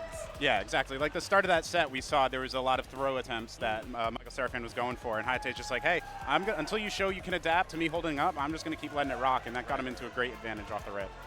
So now we are finally at our winners finals. Yes, sir. At one of the premier players here, Wawa. Yep. Just kind of like, a lot of people expected him to be here because, it's Wawa. Very good player, very good multi-talented fighting game player. Yeah, arguably on the Mount Rushmore of modern fighting game players, right? Like, very, very strong player. One of the best in Dragon Ball Fighters. And obviously there's a little bit of overlap there in the tag genre. And has just been a menace in this game off the rip. I think people maybe expected a few more big tournament wins for him early on, but the level of talent in this game is crazy. I mean, when you have like players like Hikari coming in and just being an absolute menace, you got Bleed coming out of nowhere. Shout out Bleed for just being an absolute unit while still in high school. That's crazy. I mean, it's one of those things where it's like you do your homework and then your parents kind of let you play fighting games for a little bit. Right. You get really good. You're like, oh, I'm kind of nasty at this. I can kind of go to tournaments as long as you have some sort of guidance with you. But that was also the thing. Like when we're all younger of a certain age, we all kind of just like snuck out like, hey, I'm gonna go play fighting games over at this tournament, or I'm gonna go to this arcade if we had those arcades back in the day. Yeah, and it shows for Bleed for sure. But well, I definitely out here to send a message that he's still no one to mess with. And like we said, there's 2 big majors coming up. There's still the rest of the competitive series for 2026 that you want to be locked in for. And we still got 2 characters around the horizon. I mean, Lux, when they first showed her trailer, they said, hey, the trailer's going to be in fall. Fall, I didn't think it was going to be till end of September. Turns out with the recent news, we're getting her September 8th. So there's a lot of stuff that's going to be changing. You got to be locked into the current meta now and be ready to adapt moving forward.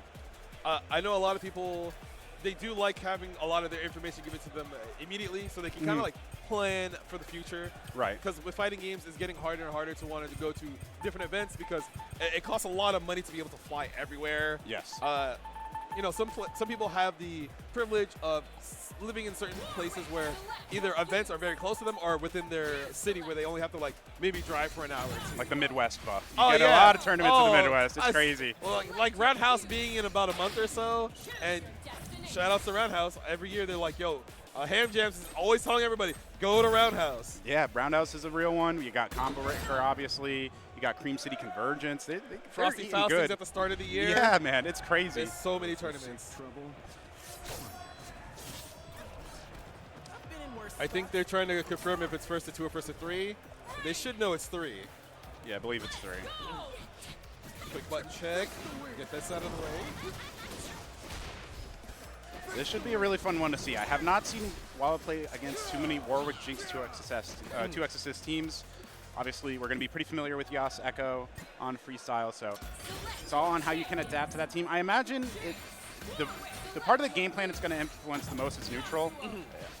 Yas Echo definitely very flowcharty once they get the hit in terms of having just very strong Oki situations they want to get themselves to. Right. Very reliable at getting to those, but trying to weave a way around all those projectiles while respecting that really scary Warwick super we've been seeing punish everything from jabs to full missed supers, you know? It's wild because you would think it doesn't go that far that quickly, but I guess it does. Yeah, it's very deceiving. By the time the screen freezes from it, he's already like within like 3 or 4 frames of being able to make 2. Jump sequence. And Pavilion just thriving off these round start happy birthdays. Not the most damage, but just sets some momentum right off the bat. Wawa gets the turn back, throw back into the corner. Yasuo down to about 50% life, but that really doesn't matter unless the character's gone. Yeah, forcing the break out again. Break once again, gets the mash. Wawa defense, very impeccable, not trying to get baited by those 2 H's, but gets thrown once again. And of course, Jinx is going to be able to confirm off that. Not going to be death, because the only way you can get that hard tag into second super is off Fireworks, but still a great start here. Even if you recover all that gray health for Yasuo, it's just a smidge. Oh my goodness. This is key. Got to do a lot of work, though, because anything kills Yasuo, but... I'm almost surprised to not see him just route into the level 3 for Yasuo, just get all the value he can while he's still alive, but, I mean, this is why he's one of the best in the world. He knows, he trusts in his Oki game, and you see what value you get out of landing that hit. Oof, very clean. And as you said just now, you thought he would use way more of Yasuo to get use out of that meter, but oh my god, when you become such a good player, you have your instincts will tell you like, oh, you can kind of just run this back even if you lose this character, so you just keep pushing with what you have. Yeah. Definitely a game about like just tilting the odds in your favor, and as much as a level 3 would be nice to get a lot of damage, it doesn't set nearly the advantage state that you would by going for that Oki in the corner. Ooh, a little bit too early in that stand jab. Interesting choice to go for back throw on that too. It doesn't force the hard knockdown. There's the break. Yep. Trying to make some space, get a little bit set up, but you know, Wawa's okay with just making the space, calling the Yasuo win wall. Nice block on that cross up, but wasn't ready for the follow-up afterwards. Really unfortunate. Oh, it's gonna be a lot of damage. It's such a clean extension. I remember the first time seeing this route. It's just like, man, the layers they have to the combo game in this game is crazy. Oh, clean block. All right, it's just Jinx getting beat up, but it is a lot of damage on the Jinx assist. This is really tight pressure. Warwick just has to respect all of this. Oh, You got to respect that overhead. that barely hit. There's the break from Wawa. Doesn't want to lose this round. Nice setup there. Tag launcher should be able to spend the maybe only the one with Yasuo to get the seal. Yeah, I believe that should kill. Yeah, if not, it was going to be a pixel, but great position here for Wawa. So much health to play with. Set up windmill, yeah. Just kind of nullify a lot of the Jinx projectiles. Let Echo try to hop over them pretty freely. This super assist from Warwick going to be down for a little bit. Oh god. Big jump in, doesn't get tested. I like backing off after hitting Warwick because you're scared of getting clipped for that. Yeah, especially since he's already dead, right? There's no point. The only thing you get out of it is like extending the timer. Nice parry on that super assist. That was very risky, but once you use that dash macro with the parry, you do get to slide forward with it, which does help your chances quite a bit. Nice optimization there. And Wawa still. Uh-oh. Go ahead. I'm just seeing a controller disconnect. That's not what we like to see. It might have been one of those unplug replugs. Yeah, just it's to because make of the sure. timer. Yeah. Good point. Oh, already getting piece up by Warwick. No, probably trying to jump there on defense. Falling buttons though works out for Devlon. Oh, that was really tricky. Interesting way to get that limit strike there. Staggers. Those are really scary too because you're like expecting the overhead or the throw. Yeah. So like you're being a little bit more cautious to not mash from those situations. And the happy birthday, that's perfect positioning for Yasuo. That J2H is going to confirm. You might even be able to get that assist character very low if you go for this level 3. That was actually so optimal. If you just went for raw level 3, you would have gotten so much less damage on the assist character. By doing that level 1 into level 3, you get all the damage of the level 1 plus that first hit of the extension. So now there's a lot of work for Jinx to do. Oh, wait. We got to clean it. Wait, how did that even happen? Your guess is as good as mine. The power of Zap. Oof. And then the short hop by Wawa to not have to worry about that 2H was very clean because even if you block it, you're still putting yourself in a situation where you have to worry about the next thing Jinx does. Exactly. It's so funny seeing projectiles interact with Time Winder because then they get that like slowdown effect that you get on characters. Yasuo's in, point blank. Oh, just the up forward from Devlon. Just trying to making space. I think Wawa has quite a bit of practice against Jinx. His pretty masterful use of this Echo back assist, it's interrupting a lot of projectiles to cover the Yasuo approach. I say that and then gets opened up immediately, but hey. The commentator's curse. Nature of the beast. Ooh, the crouch actually gets away from the cross so you don't have to block it. That was disgusting. Great recognition that it was back assist coming out there. Ooh, the stance into nothing just to see movement. Dash blocking. So such a great job active tagging and covering both of his characters. Retreating again. Oh my god. Thank you, Time Winder. He's the Time Winder god right now. Gets a tag launcher, getting an extension. Time to block. Ooh, tries to back away from the mix-up, gets away. Here off the side switch. Do we just set up the Oki? We do. You can go for throw break, and then you have to deal with the Chomper. Ooh, tried to parry after, but still got hit. And then the up forward falling normal into full confirm is, that's a top player strat right there. I'm just gonna get out of here. This is a great conversion. Got the tag launcher in, or the hard tag rather. We're gonna confirm with that Super 2. These routes are just on point. This is kind of what we were talking about before when we were watching the Yozu set. You need to be able to confirm those straight hits into your full punish because it's so valuable in this game, and if you're leaving that on the table, it's going to be an uphill battle. This is what that highest level of play looks like. I guess knockdown, small to G. Oh, Wawa, you saw that quick jab whip, and then it said counter hit, so maybe Wawa tried to do another delay mash after. Yeah, crowd coming alive too. Down to support the hometown hero. Ooh. Went to bait the Fury there. Great patience by Wawa not to let it rip. Do we let it rip here? No, sir. Super. Nice stuff out of Pavilion. I was worried that there was going to be another bait on the break once again. Right. Instead, they were just like, let me actually do the super and see if they're trying to get the break. Ooh, a lot of respect coming through. Retreating guard gets punished, but no full confirm. Oh, so scary to burst there. There's definitely potential for Wawa to be able to block that. Ooh, 2 max range. Let's go. Nice. Maximizing the grounded extension. If you guys aren't too familiar with the combo theory of this game, you get a certain amount of hit stun while grounded, and then it resets once you knock into the air. So using those assists to keep them grounded gives you so much more extra damage. Hey, not ready for the throw. Stop OTG. If you could... We get it again? That's so cool. That Mickey Mouse super is such a neat extension. You gotta wonder if it was intentional or not, but the players will find the craziest stuff, man. There's the break. Wawa's like, I didn't get hit by that overhead. Can't believe that stance 2H whiffed. These overheads keep hitting for...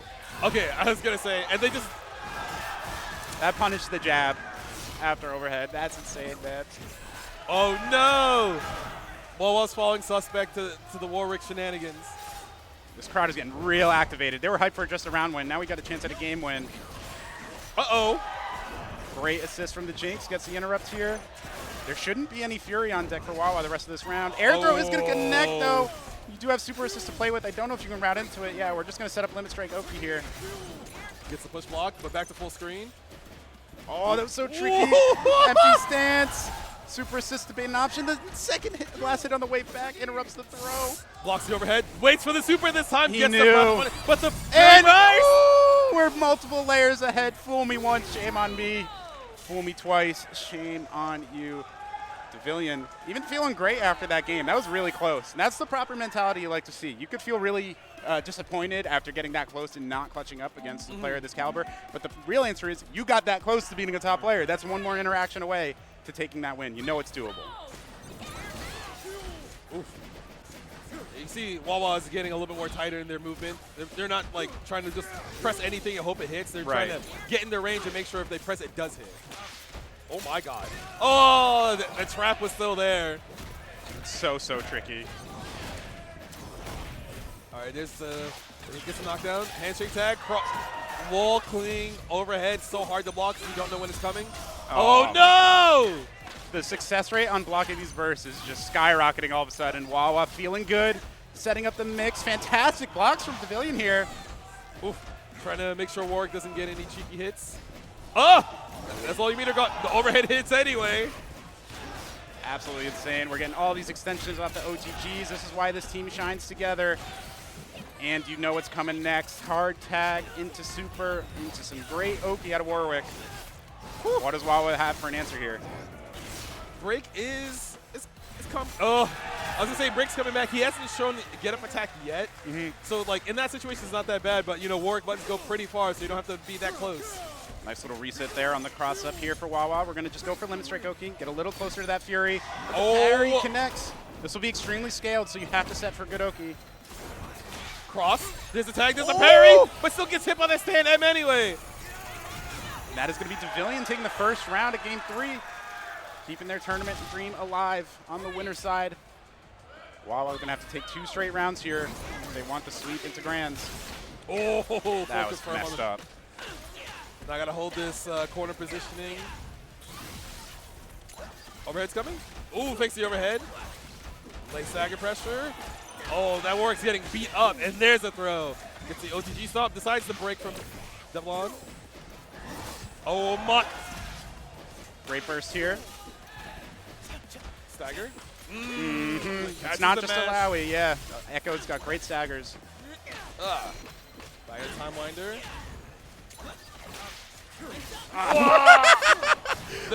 Dude, the whole crowd here just gasped in unison. Everybody in the venue got hit. They were like, wait, are you going to call Yasuo? I was like, yeah, right after I have to do my cross up.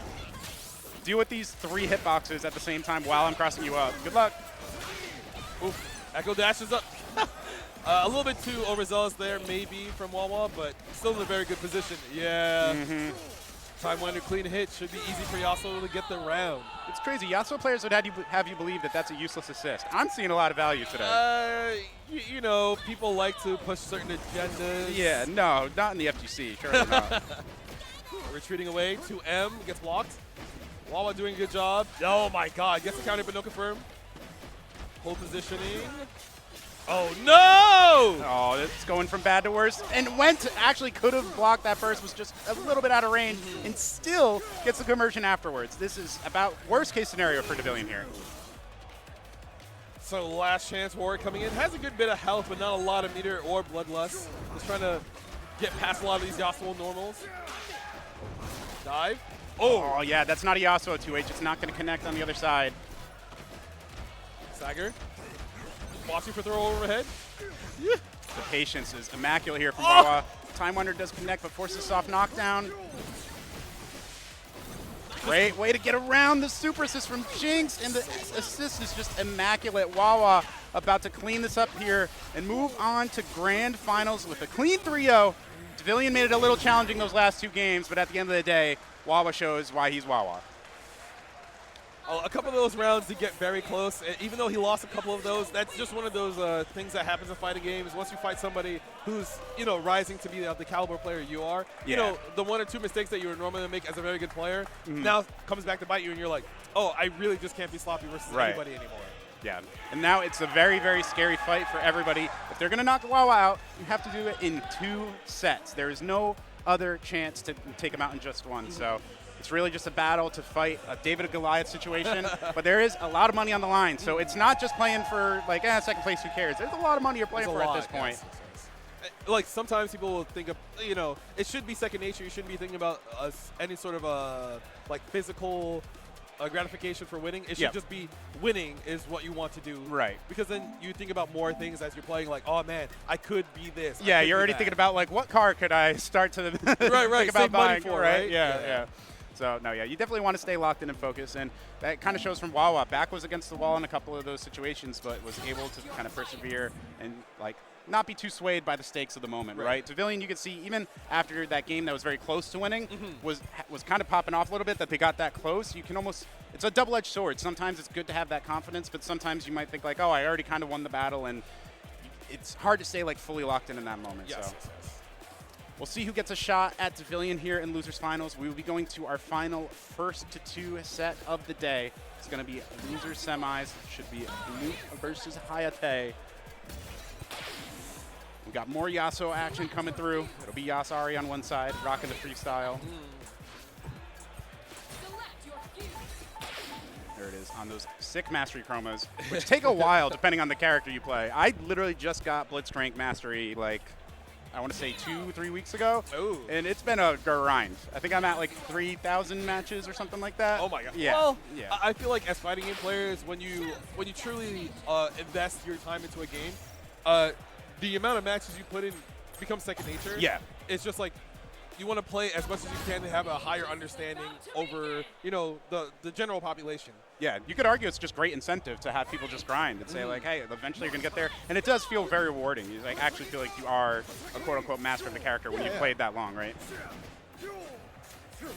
Clean button check. They get the thumbs up that they're good to go back to character select and actually start up. This should be a really interesting one. We are seeing who's getting on the final spot of the podium today, who's going to be knocked out at 4th. And I guess we're also going to see who's better on the tier list. Is it Teemo or Ari? All else is equal here.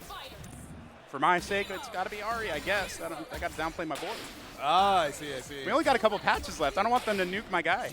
I mean, it could be one of those things where after live support stops happening for a game, it becomes one of those, as a good friend of mine, Pat the Flip said, becomes a forever game. Yes. So, you don't have any more changes, but you still have more unexplored information about the game that you don't have because, everyone's trying to play the obvious strongest thing, but now there are other things that you have not explored become even more known, and they're like, hey, this is actually also very messed up. Exactly.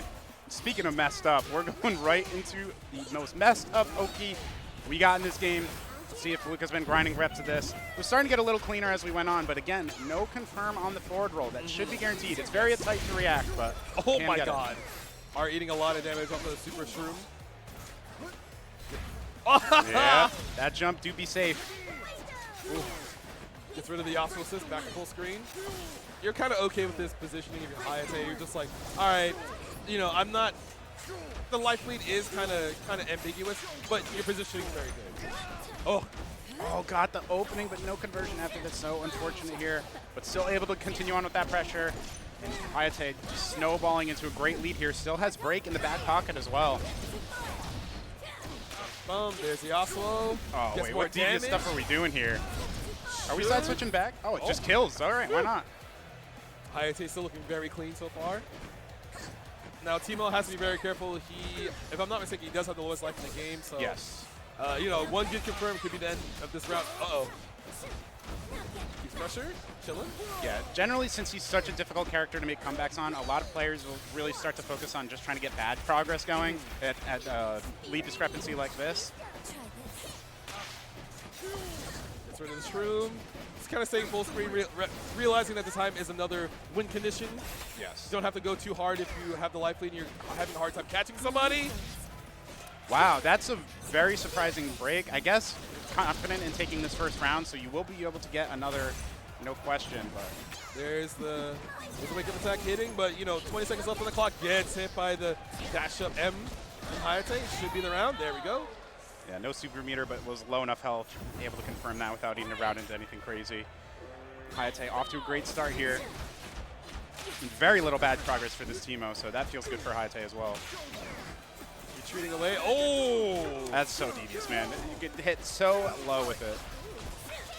Decides the break. Wow. Doesn't get punished for it. And it actually clips Ari on the way down. Very fortunate. It's crazy. It was like almost Ari privileged to not get hit by the break, but then you end up going into the corner and have to deal with the falling Timo. It's low-key actually a downside. Oh my goodness. Yeah, stance 2H is Timo's nemesis, let me tell you. Tries to go for a rethink, keeps pressure, catches the match, no confirm. Ooh! That was almost a clean whip punish. You know what's coming here. What's the mix? Just empty low. I actually did not see that because I also think having the same colors on your team is very devious. Yep. You kind of hide the overlap in those situations. Yeah, a lot more visual noise to parse through. It's very, very challenging. Ooh! Ooh, there's a punish. Should be there the Yasuo. Yeah, very tough spot for Blue here. Again, the Yasuo going down first, so it's a really challenging spot here. And now you can't just farm bad progress. Your back is against the wall. Like, this is just to make this safe here, but now you're out of super meter. You do barely any chip. And now Hayate can kind of just like constantly retreat. As long as you don't get hit by the super assist, you should be fine. Goes back to the more mobile character. Uh-oh. Just barely recovers in time with that 2L. Retreating again, doesn't want to have to deal with the Yasuo assist. Doesn't try to go for a 2H anti-air, just makes space. Ooh. Falling M is going to hit, but hard to convert into anything there. There's Yasuo. Do the tag back to make sure you stay safe. Very clean. No! Trying to mash. Yep, just barely got Fury in time, so now going to be able to get a lot of damage if they get the opening, but Hayate doing everything in their power to prevent that. We're watching the movie once more. A little bit more time to kind of think about, like, okay, that was clean. I don't have to worry about anything. Just make sure the Timo can't float above my head freely. Yep. Press buttons on the way down. Hayate doing a great job. Yeah, fantastic stuff. Got a few fans in the crowd happy with that result for the first game here. We are heading back to Camp Select, I imagine, just to gather our thoughts. Which is very important as well. You're given a certain duration of time to go back to character select, kind of gather your thoughts. Yep. Make sure, like, hey, what was I doing wrong? Or if you won, you're just like, okay, make sure you keep in mind what you did right. Yep. And we see the color swap here too. Sometimes that's a fun little mental reset here. Feels like you're a different player when in actuality, maybe not so much. Oof. Retreating guard, and then still gets challenged anyway. You're gonna have to hold a good grip of damage before you're able to use your break. Ooh, no buttons on the way down. Respect situation. Ooh, probably trying to bait out a throw or a button mash. Just playing it real safe here. I don't even know what move hit that. It might have been that S1 from Yasuo. If so, it's a very late hitbox. Oof. Waiting for falling buttons. Trying to mash. Gets opened up. There's the break back. Always scary to break on those launcher hits. They are anytime you can jump cancel a hit, you can go for those burst baits. Luke gets a clean hit. Limit strike into the corner. Gets good positioning. And the throw. Stop OTG. Very valuable option here for Yasuo, being able to combo off his own forward throw in the corner. Safe jump time into the assist. Ooh, very clean. Looking a lot better so far. Yeah, for sure. Surprising that Hayate went for the get-up attack there. Should be very, very familiar with the safe jump setup for Yasuo. Ooh, gets the air throw. Yeah, I like it. Ugh. opted for Limit Strike to get a little bit better screen positioning, a little more Fury meter, knowing that the next hit should lead to death regardless. Ooh, doesn't have to use any meter because of the super assist. And now it was a pretty big disadvantage. Now is a huge advantage. You got Yasuo with about twice the health of a Teemo. Plenty meter to play with on both sides. You do have to respect those super assists. Chilling. The patience is crazy. And that should be enough to pick it up. Oh, gets a dash too to make sure you have the correct spacing. Yeah, very, very clean stuff from Hayate there. Great comeback. Was that a huge disadvantage, and then I think just didn't get hit for the last 158% HP he went through. Ooh, actually cleared the tornado at the very last second, but gets hit by stance anti-air. Decides to break. Ugh, scary. Just buying some time here. Hayate is waiting for that assist cooldown to end. Oh, beating up Yasuo a little bit in the meantime. Wow, that was great coverage to get that assist tagged in time. You're going to eat a little bit of damage on the Ahri, but luckily that projectile invuln super will call out the Teemo super. Oh, the 2L actually whiffed there, but Bluke's still able to press 2H in time to get the anti-air. Tag back. You gotta be a little bit careful if you're Blue because you don't want Teemo to get caught by anything. Exactly. I wonder if we'll start to see Bluke experiment of going invisible at Teemo once he has that full screen time, but for now, we do get a nice opening here, and we're close enough to the corner that we should have gone into the favorite Oki, but no, that's a big drop. That is one of the downsides of playing Teemo. He's one of the hardest characters to pilot. Ooh. All right, clean confirm off the Yasuo assistant to the tag. Cross. Ooh. Testing those old man reactions. So now Hayate's Yasuo is almost at full HP. Doesn't have any meter though, but as long be careful. Back Good in. patience, yep. You always got to be careful on those Teemo block strings. Got to watch for the 2M. It's the only real low that he can threaten. Ooh. So tricky to block that. Great timing on the assist. Looks like we do have the conversions as well. There we go. Are you gonna roll again? Oh no, just gets the full confirm. Nah. Now we OP. Ooh. Yeah, little late on the throw. Uh-oh. Oh, tried to mash. Cross. Yep, just some good old chip. Who needs Fury? Teemo off the table. Big health discrepancy here, and Fury going to be online for both players. Ooh.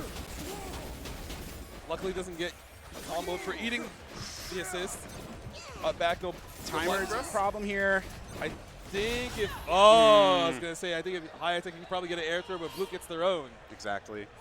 Great recognition of that situation by Blue. Oh, oh no. Yeah, Hayate decides to burst, doesn't want to eat any extra damage, they don't have to. Blue eats a confirm. There's their break back. Oof. Immediate parry to get rid of that so you don't have to block it. Yeah, you don't want to have to deal with that when it returns back, so great option here. And you get the JL to come through. We have these corner combos on lock. I assume we're still hitting them. And now you've got the Shroom Badge as well, so a lot more damage on the table. Roll. There we go. Gets a throw.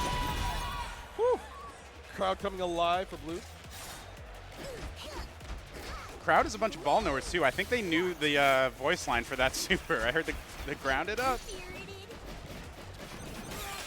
Ooh. There we go. Clips the Ahri assist, managed to get Yasuo in there. And we're back in the corner having to deal with Teemo shenanigans.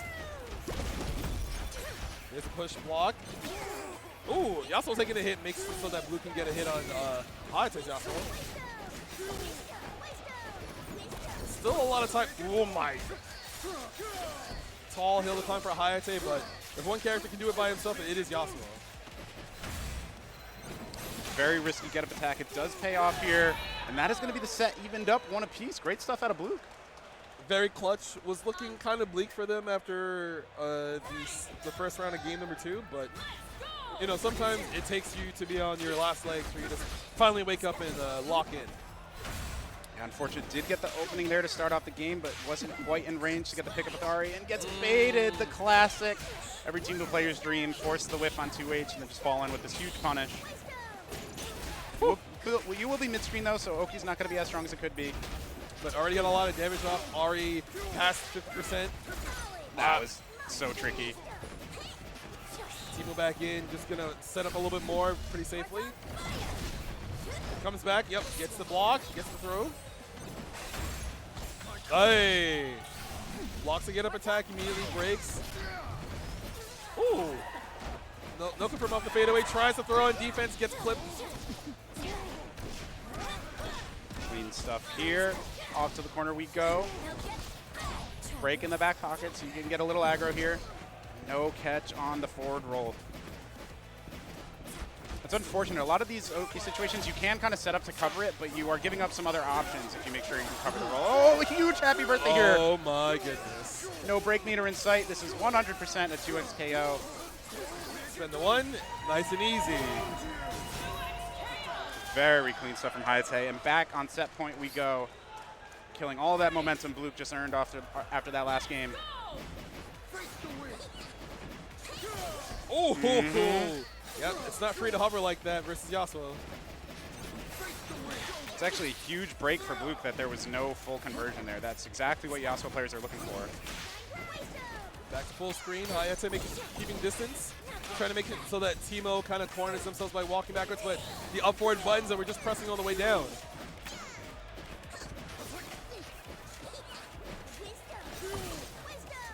Yeah, with the slightest of health leads and a lot of timer here, you still need to make something happen if you're Hayate.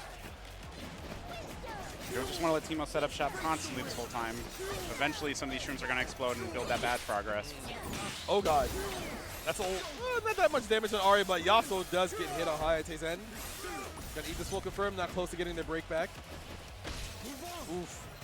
GG. Mickey Mouse Super into the second one. Ooh. Not even needed. Great optimization here. Little limit strike extra. Generate some extra meter, why not? Uh-oh. That could have been really bad, but very fortunate. Luke gets the throw towards the mid-screen. The setup is devious. You can set up a mix-up with that mushroom. Stay same side, though, and Hayate was ready for it. Oh, no. Wow. That could have been tragic, but there's the break. Luke at an okay positioning. Is still full screen. Has both of their characters. Oh, so tricky, but handshake tag comes in clutch. Get rid of some of those shrooms. And even though Hayate got rid of the shrooms, they are a meter deficit. Let's tag back. Overhead. Great blocks here. Didn't believe in the dream with the 2L, so no combo. Just going to do a little bit more chip and reset the full screen. And now Blue is slowly grinding out Hayate because the timer is a factor. Oh, no. This is worst case scenario for Blue. You can only get so much damage on the assist character, which is the one silver lining. But now all of a sudden things are, I mean, honestly, I would say in Hayate's favor. Has Fury on deck as well. I think if Hayate pressed the button a little bit earlier, they would have got the hit. Do we get the confirm? There's a Fury Burst. 11 seconds. You got to get the opening now, and the reaction isn't there. Dash through is going to do it, and Blue evening things up. Set point both ways. Final game, final round. Very fortunate for Blue. Gets to play the game once again. It was almost completely disastrous, but turn of fortune. Exactly, and we're just going right to setting up camp. Starting to get close to that shroom badge. Oh, no. So unfortunate for Hayate. He was already committed to an action. Great anticipation out of Blue here. Off we go into the corner. You know what's coming. It's just a little execution check. What's Hayate's option? Generally speaking, you kind of want to get up attack and test their execution to get the follow-up after. It's extremely tight. This time opting to play it a bit safe. Throw it to the corner. OTG gets the Yasuo kill, and now it's all up to solo full HP Ari. The momentum of the set is so back and forth. It looked like it was all Hayate's way. Blue made a big comeback, but then it kind of fell through. And now back in a really strong position. Max mushrooms. Now Hayate trying to make space, trying to find a way to get in without having to deal with mushrooms. Ooh, recovered in time after whippy throw. Yasuo win all. And Blue just kind of found their footing after almost getting eliminated several times, but now they're in the driver's seat. Uh-oh. Teemo back in. Blue clearly in no rush to overextend here, just doing everything safe. Down to just let that timer run out and force Hayate to do something crazy. Uh-oh. There's a confirm. There's a break. Doesn't want to eat any extra damage. You don't have to. Oh, no. Okay. Oh, wasn't quite able to confirm. That was unfortunate. Another combo ending in Limit Strike could generate enough for Fury. Oof. Gets clipped. Doesn't get comboed. This tagging the Yasuo. No 2H. I cannot believe Blue keeps getting away with it. This is the theme of the day, I guess. Just let it rip when you got level 3, especially if you're playing Yasuo. There's something in the air, and that is going to be the set confirmed. So back and forth, but Bluke is going to come out on top, 2-1. Final round, man. That was crazy. Yeah, very good set. You can see that Bluke was slowly getting their foothold back, even though they were like, wait, I'm about to get eliminated. Then it happened again, and then it happened again. And they have a lot of clutch because it's not easy to pilot a character like Teemo who has the lowest health in the game where you get a back confirm, you just lose your character. Exactly.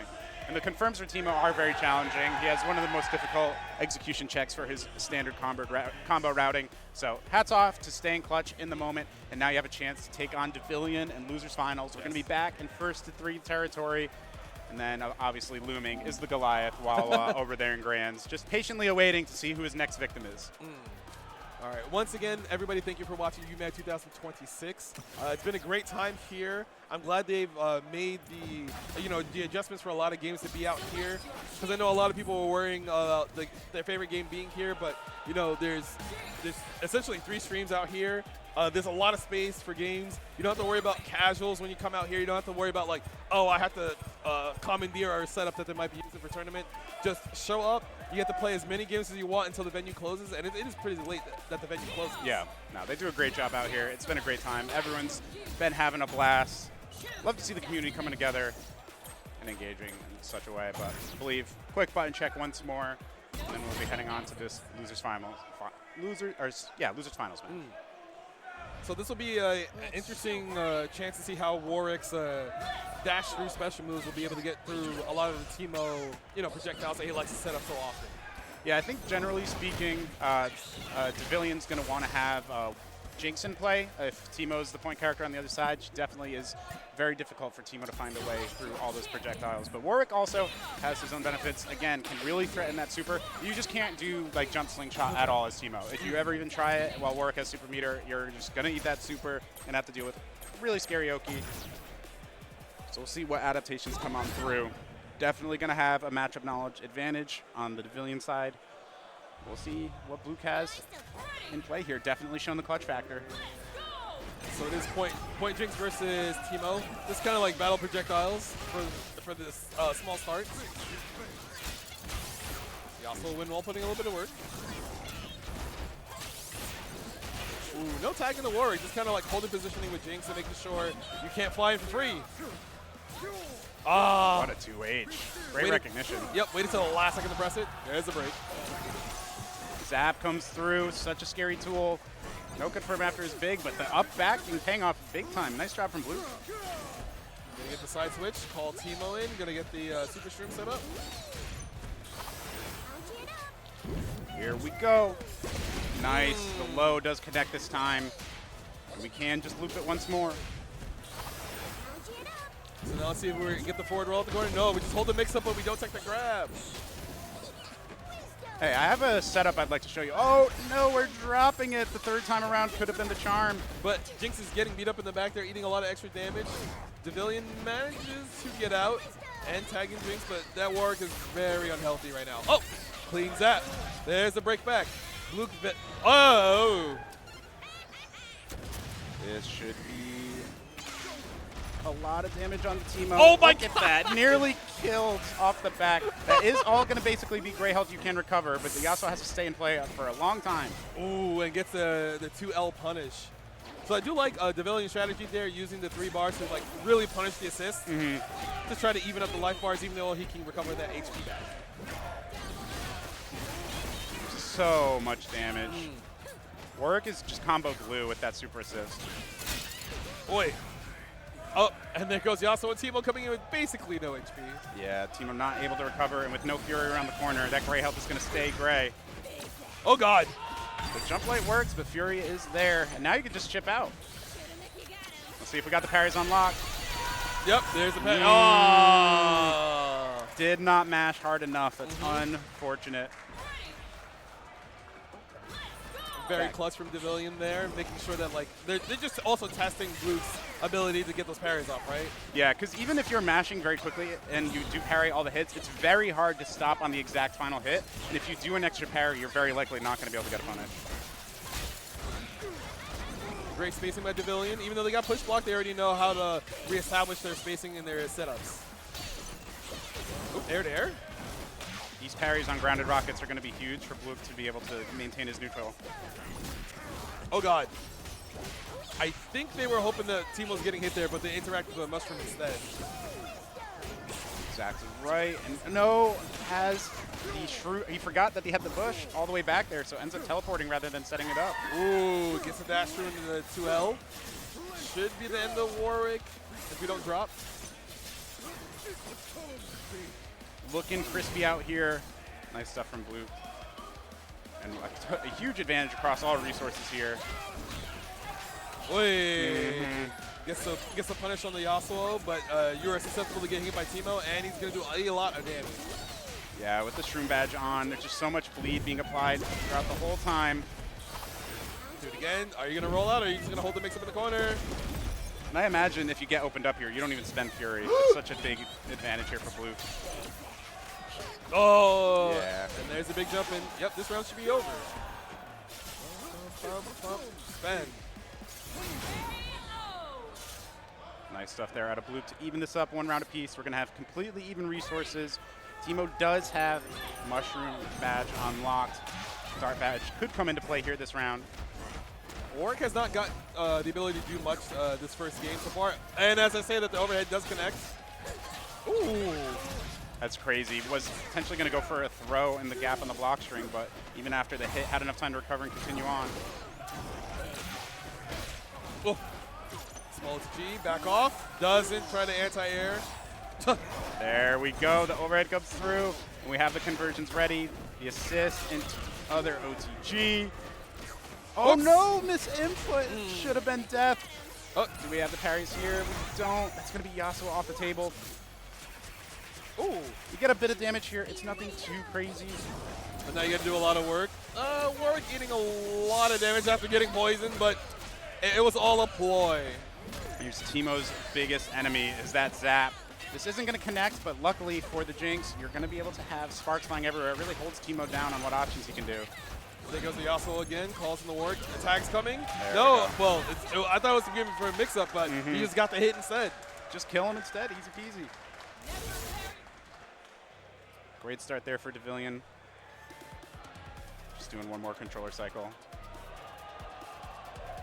Yeah, I saw the words mouth timeout, yep. So you know, just want to make sure. Back in we go.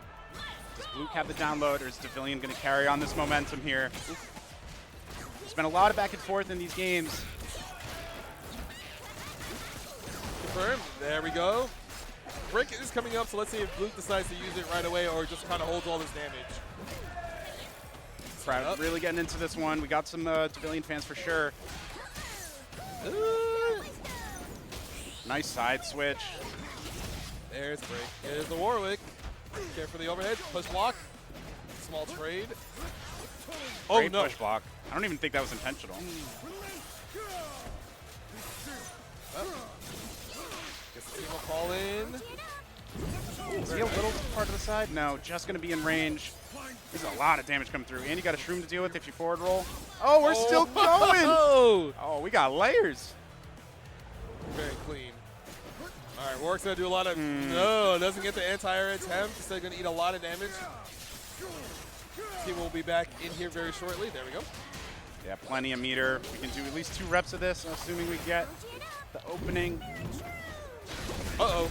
Not catching those forward rolls at all. Definitely is tighter on PS5, but that's what makes that setup so strong, is being able to throw back into the corner. Oh, yep. This kind of sends it with that throw there. Was expecting like the dash up throw. Luke was just like, you're probably going to press something there, so neutral jump calls that out pretty cleanly. Ooh, immediately off. Oh, no. Yep, exactly right. Airborne character. You can jump cancel. Great awareness out of Blue here, and you're going to get a ton of value out of that first pick. Back down. Jinx with the roll. Jinx getting beat up a little bit. Overhead doesn't connect. Blue's doing a good job of making sure that every time Devilian tries to call an assist, it's getting met with something, but there's a break back on the exchange. Oh! That was nasty. That was well timed. That's the one nice thing Teemo has against Warwick is anytime he goes for those command jump options, Teemo can just kind of charge heavy and then react to when it's going to connect. Clears all the mushrooms with the super assist. You're also getting a little bit beat up, but you don't really mind. Oh my god. Great conversion there. Recognizing that the shroom or the bush is going to catch fire and still being able to confirm after is very, very tricky. All right, just kind of hovering to stay safe. The auto-correct minigun on the other side. Very fortunate. Retreat, retreat, get away, get away. Be a little bit careful because you don't want Teemo to accidentally get put by anything. Just to say that. Should be a good bit of damage, I imagine. Yeah, we just set up limit strike here. The Teemo nut comes through. Careful, retreat. You can see Blue understands that, hey, she can only do so much up until a certain point. Raw run up overhead, baby. You gotta be careful, yeah, because you're all the way up there. The assist call is gonna come through. That will connect. Wind wall gets disregarded. Ooh. At least onto the Teemo, and the great stuff out of Blue. Great recognition, can get the punish here. So now 1 game apiece. It'll be a first to 2 from this point on. Let's see what they got. Really back and forth here. I'm not feeling any player has like a clear download on the other yet. That was a very clean air throw. Chasing the corner. Ooh, actually just straight up baited the get-up attack. Yeah, a lot of times with strong Oki in this game, you want to cover multiple options, but every once in a while you get that hard call out. It can be a big, big benefit. Forward tie, wait for the get-up attack again. Overhead, blocked. We didn't, we did press the button. Press 2L, so you die.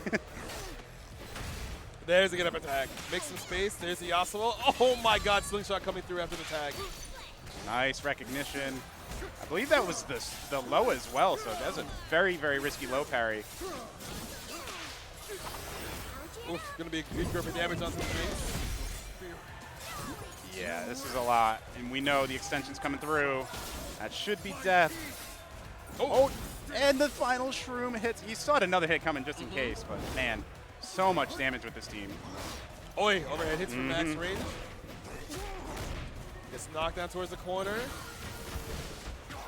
Ooh, trying to jump, got clipped low. Gets a lot of value out of these throws. Yeah, just kind of running the overhead or like a delayed throw in a lot of these situations. Back again. Nice blocks here. Oh, we're out. Recognizing when to take their turn is huge. Oof. Does the whip punish at 2H? I think that was a preemptive 2H for the super. So much chip. Very good chance for Blue can still make this comeback, but you got to worry about the overhead. Always got to respect it. Shout out to Devilian. Really, just, I mean, it's so reliable. It can be punished if you just do it raw with nothing else, and you kind of have to be a little point blank, but just, I mean, if you're letting it rip and there's no call out for it, you might as well. Make your opponent prove that they have the answer. Just full confirm off the full screen zap.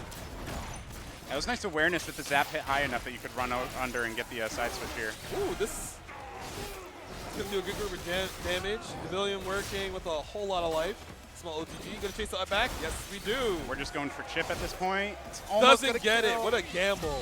Break keeps the corner here as well. And the trade after that overhead is crazy.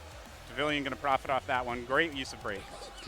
Luke has got a lot of work to do. And not a lot of chances to really get in versus Jinx if she spaces herself correctly and uses ward efficiently. The Alphos is gone for a little bit, but we get the clean dash up hit. 1-2. Gonna spend one. Probably get the pickup. Yeah, there we go. Spend one more. Time to block. There we go. Back throw comes through, and you see the punish as well, so we know it was crispy. Oops, there's a push block. Yeah, it didn't have super meter, so I had to resort to the regular Shroom Oki. A lot of Warwick staggers. There's the Fury break. Oh my god. Do not jump above me if you are not blocking. And you know, even if you are blocking that move, he's still plus. It's crazy. Ooh, trying to chase the back. Overhead full screen, but yeah, there's this tag in the jinx. Oh, it just barely didn't connect. Ends up on the other side, but the counter hit will hit on the explosion. Raw tag launcher is a wild option. Oh, tries to get dash up there after the tag. Civilian, I was going to say he was doing a good job of not getting hit, but the super assist coming through. Up back, yup. But the mushroom's still the cover. Going to be doing some good chip here, too, while that bleed is applying. Ugh. Oh, the classic. Just let it rip, baby. Civilian up to 2-1 after just doing the El Clasico with Warwick. You love to see it. It's really funny because in that situation, the mushroom was there, so I'm pretty sure Devilian was thinking, what if I just use the over to jump over it so I don't have to deal with it? That was some devious stuff. A little bit of contemplation going on, just trying to figure out, like, all right, what happened there? What's going on? Using this time to figure it out. Yeah, just a little breather here to think things over. But we're heading right back in. Devilian's chance to get a rematch at Wawa, or is Blue going to find a way to make it happen? Ooh, already retreating, trying to stay safe. War coming through, putting in work. I like that. Even if you get the limit strike there, it's not a ton of value, but at least you're getting your break right away, a little extra super meter to play with. Oh, wow, so tricky. That overhead would have connected, but ends up trading. Oh, you still press the button on the way down. You got anti-aired by 2H. Yeah, not the end of the world here for Devilian. It's Happy Birthday is unfortunate, but you're not going to be able to dump out a ton of damage here. Oh. Yeah, I mean, we all saw that super shroom there. That was definitely a risky call. Oof. Gets a little bit of damage on Teemo. There's a clean anti-air, and there's a break from Blue. Trying to keep momentum. Got to see when that run gets threatened. Is projectile invuln, but the jump over into the JM is going to connect. Luke in a great position here to take this first round. Oh no. Oh no, you trying to press a button. Can we get enough meter? Oh, you did, but there it is. The level 3 is going to come through. This legitimately might 2x KO from here. That's unbelievable. That's so much damage. I'm more surprised Teemo didn't die. I'm not going to lie to you. Right? Oh, wait a minute. No, not after all of that. Wait, we got to execute. We do have super meter, so it should just be super 1, and that's going to do it. What a heartbreaker for Devilian there after a beautiful, like 120% health total combo after the Happy Birthday. Still ends up dropping the round. That can't feel good. Ooh, the wall cling almost got Teemo with the dive there, but Luke just forward enough to not get clipped by it. Full jump over. Whoa. Careful. Don't press anything while you're blocking. There's the overhead, though. Do have to be wary of that. Gets up, no roll, but the get-up attack works for Blue. Devilian trying to get back to full screen to be safe. Oh, hey, Warwick putting in work. There's the break back. No anti-air attempt. Jumps over a couple mushrooms. Oh. If nothing else got me, Warwick overhead got me. Right? So dependable. Oy. There's a bloodlust. We're just running up. We're running forward. I've never seen so much aura farmed in a single dash. That is unhinged. And we're not done. Teemo took the hit there. He kind of died, but Luke's still getting a hit, parrying the immediate super. In the wise words of Punk the God, you can't do that. All right, let's see if we can seal the deal here and get this round. No, but we have good positioning. And we got rid of the Teemo super assist. Slight delay. Still blocking off the Warwick anti-air attempt. Zap off the table here, which is big. Teemo super assist will connect, but it's very hard to combo at that height. Ooh, tick throw. Small Just forcing a OTG. get up. And you can see Devilian being a little bit careful. Every time Warwick's getting hit, they're not trying to press into that. Right. Oh no! There he is. The big dog comes out. It's going to be another round taken, and that's going to be set point here for Devilian. 1 round away from that Grand Finals rematch. Do they have it in them, or is it Luke's time to start this comeback? Oof. Warwick getting a couple of mushrooms for free. Gets the cross under stand light. Let's go. There's the Hard tag back into Timo. Let's see if we spend anything. No, just going to chase. Oh, very. Just gifting over a free punish trying to get up attack. So much damage because of the power up screws. There's the break. Luke doing a good job of making space, trying to whip punish. We're in. Assist timing was just a little bit off. That could have been a full carry to corner into potential bloodlust. No! But we have the block ready. No burst today. You saw Devilian wait for long enough to see if there was a burst coming through, and then they got the clean parry. Oh my god. Yeah, we're doing 2, and I assume the hard tag is coming out again. And what there a Warwick. it is. How about 3 level 1s while using 2 X assists as the fuse, and that's about 90% health TOD basically on Timo. Oh, we just sent it. We're trying to get the W. Gets the cross, but Timo's saving the day. And there's another cross up. The cross up god. Let's see what Blue has here. Limit strike Oki with the wind wall. A lot of saggers coming through. Warwick takes the hit. Jinx is kind of safe though, but trying to up back out of this pressure. Oh my! Missed me with that. You're in the air. I got the combo. No, but the drop. Warwick pressure comes through. Great trade. Luke's still not close to the Fury break yet, so. Oh no! And That'll there it do it. is. Devilian claws their way back up into grand finals to fight Wawa. Great run across the board and showing that winners finals was not a fluke. They have earned their chance to fight Wawa once more. And just a fantastic set back and forth. I still can't believe to win that set after having that massive happy birthday into dropping that round. The mental fortitude to push through that is huge. And now Wawa's going to come back up here to fight for their chance to win the tournament. They've had enough time to see Devilian play and be like, okay, this is what you're good at, this is what you're adept at. Yeah. Try to counterplay that and see what happens. Yeah, definitely lots of data to work with here. Wawa's, I assume, has just been untouched at this point. I'm not sure he's dropped a game in the bracket run.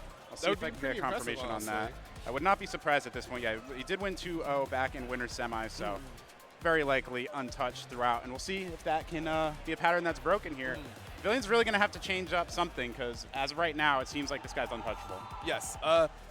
Once again, because of Wawa's great breadth of experience, there's not a lot that he hasn't seen in this game yet so far.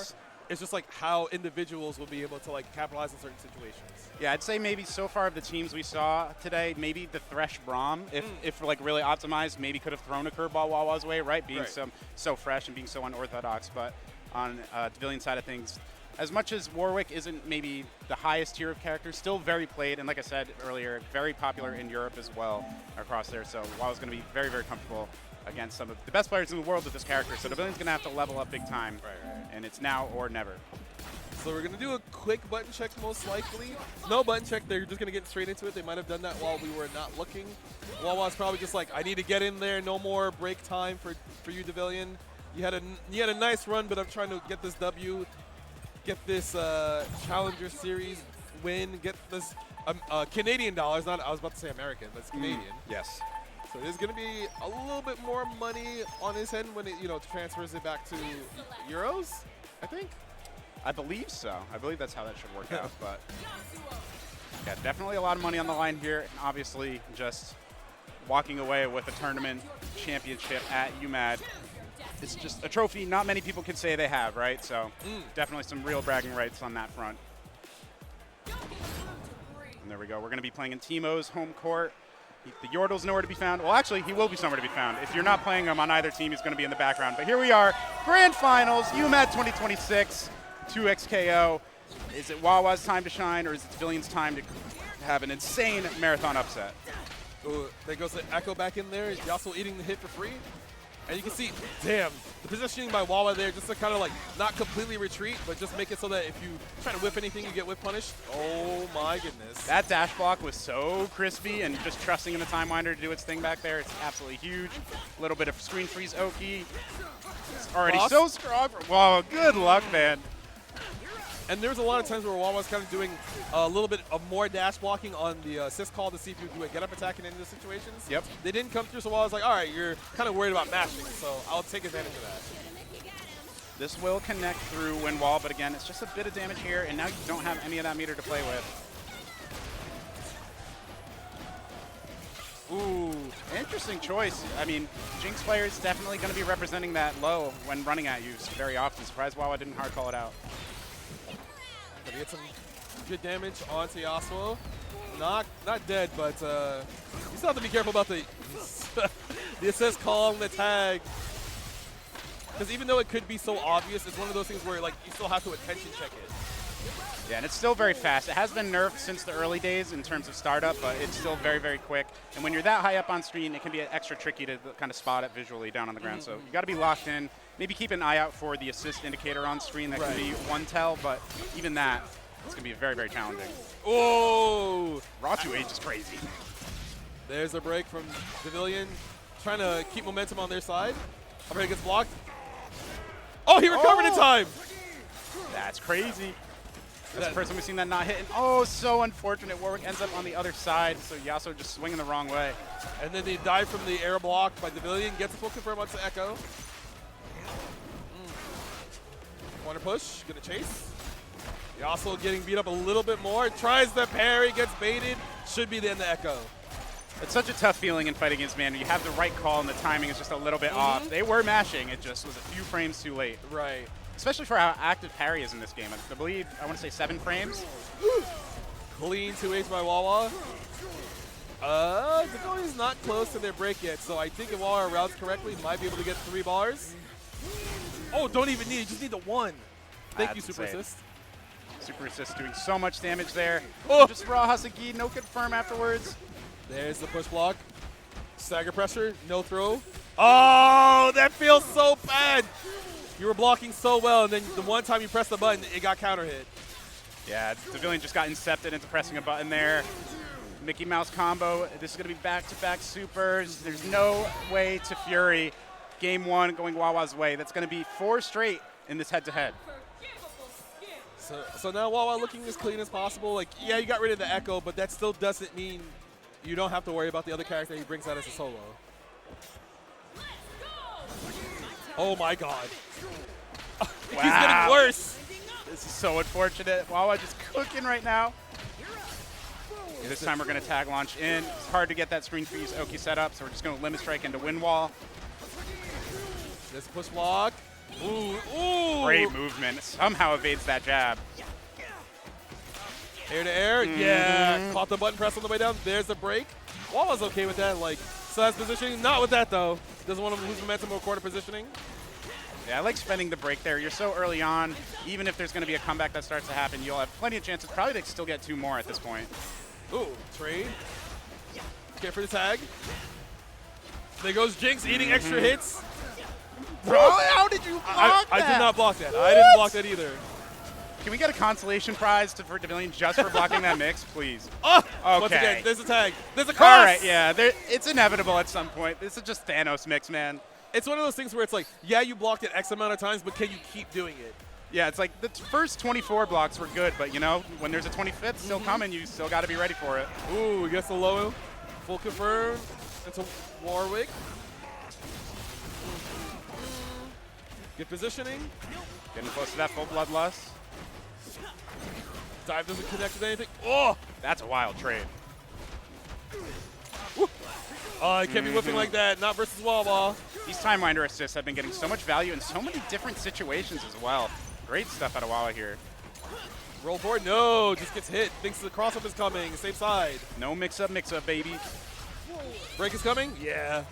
Wants to keep your Warwick. No, you just gave him away for free after deciding to break. And no kill either. Zap wasn't on deck, so you can't get a full confirm from that distance. There's a tag. Cross. It is always hard to keep up because either he crosses or he doesn't. So if you're not willing to press, you do have to hold that. And even if he does cross, you still have to guess strike throw. So very challenging position to be in. Woo! Which character do I watch? Do I watch regular Echo? Do I watch the Ghost? Either way, I'm getting cooked. And that should be game number 2, going over to Wawa.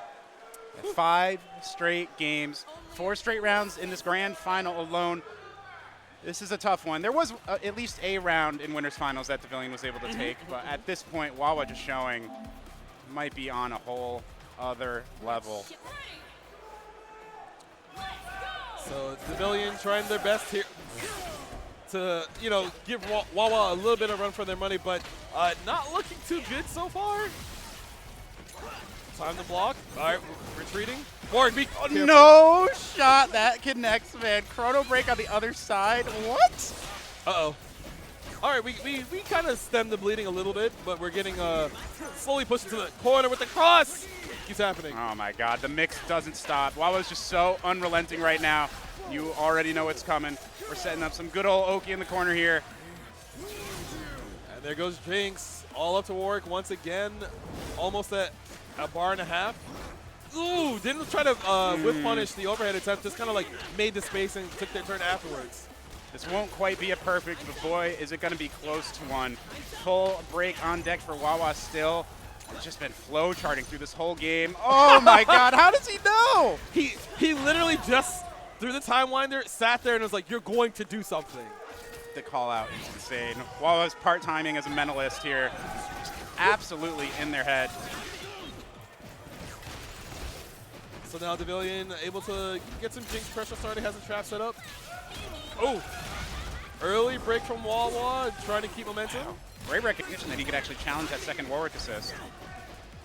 Oh my, he just actually crossed under the other side twice and then did 2H afterwards. Dive, come on, man. Retreating guard to perfectly outspace that jump follow-up is something else, man. Screen freeze Oki once more, back and forth. We're just comboing every side of the screen. Tag launcher. Let's see if you have to deal with the super. Yep, on the block. What's the guess? It is the throw this time. Recognized last time, went for the throw, got beaten for it. Great time to try to throw that back in the rotation. The low does connect, yeah. And we will almost be able to connect the super assist, but we're even reacting to the overheads now. Oh my. I mean, there's a gap apparently there. It's like, oh, I got thrown. I thought I had to keep blocking. Unbelievable. One more combo should do it. Plenty of meter on deck. The super, or the dasher does connect. And that is GG's. It does pull on through. Wawa, your grand champion of UMAD 2026 2XKO, taking home a fat stack of that prize pool. Shout out to Riot on that one. And man, the first tournament we have after quite the week of news for 2XKO, still going Wawa's way, putting on a great show, just showing how sick this game can really be when played at the highest level. I mean, a lot of people are just probably sitting at home thinking like, wow, is he just that good? It's like, yes, he is that kind of. good. That's the analysis. That's he's that good. He's that good. What else are we supposed to say? It's crazy. I mean, we could ask Devilian. They'll tell you. I mean, 6 straight games going after winners finals into grands for Wawa is just something else. And honestly, it was just getting worse as time went on. Like the very first round of winners final was like pretty close. We had, I think, maybe game 2 of winners finals came down to the final hit both ways. Round, Outside of that, it was just Wawa's day to have fun with it, man. What a top 8 we had here to kick off the final day of UMAD 2026. Thank you guys all for coming through, tuning in. We're going to be dishing out some trophies here to our contestants. That's for everyone in the venue to enjoy. Go grab some snacks, get ready. We'll have some more top 8 action coming for you just after this break.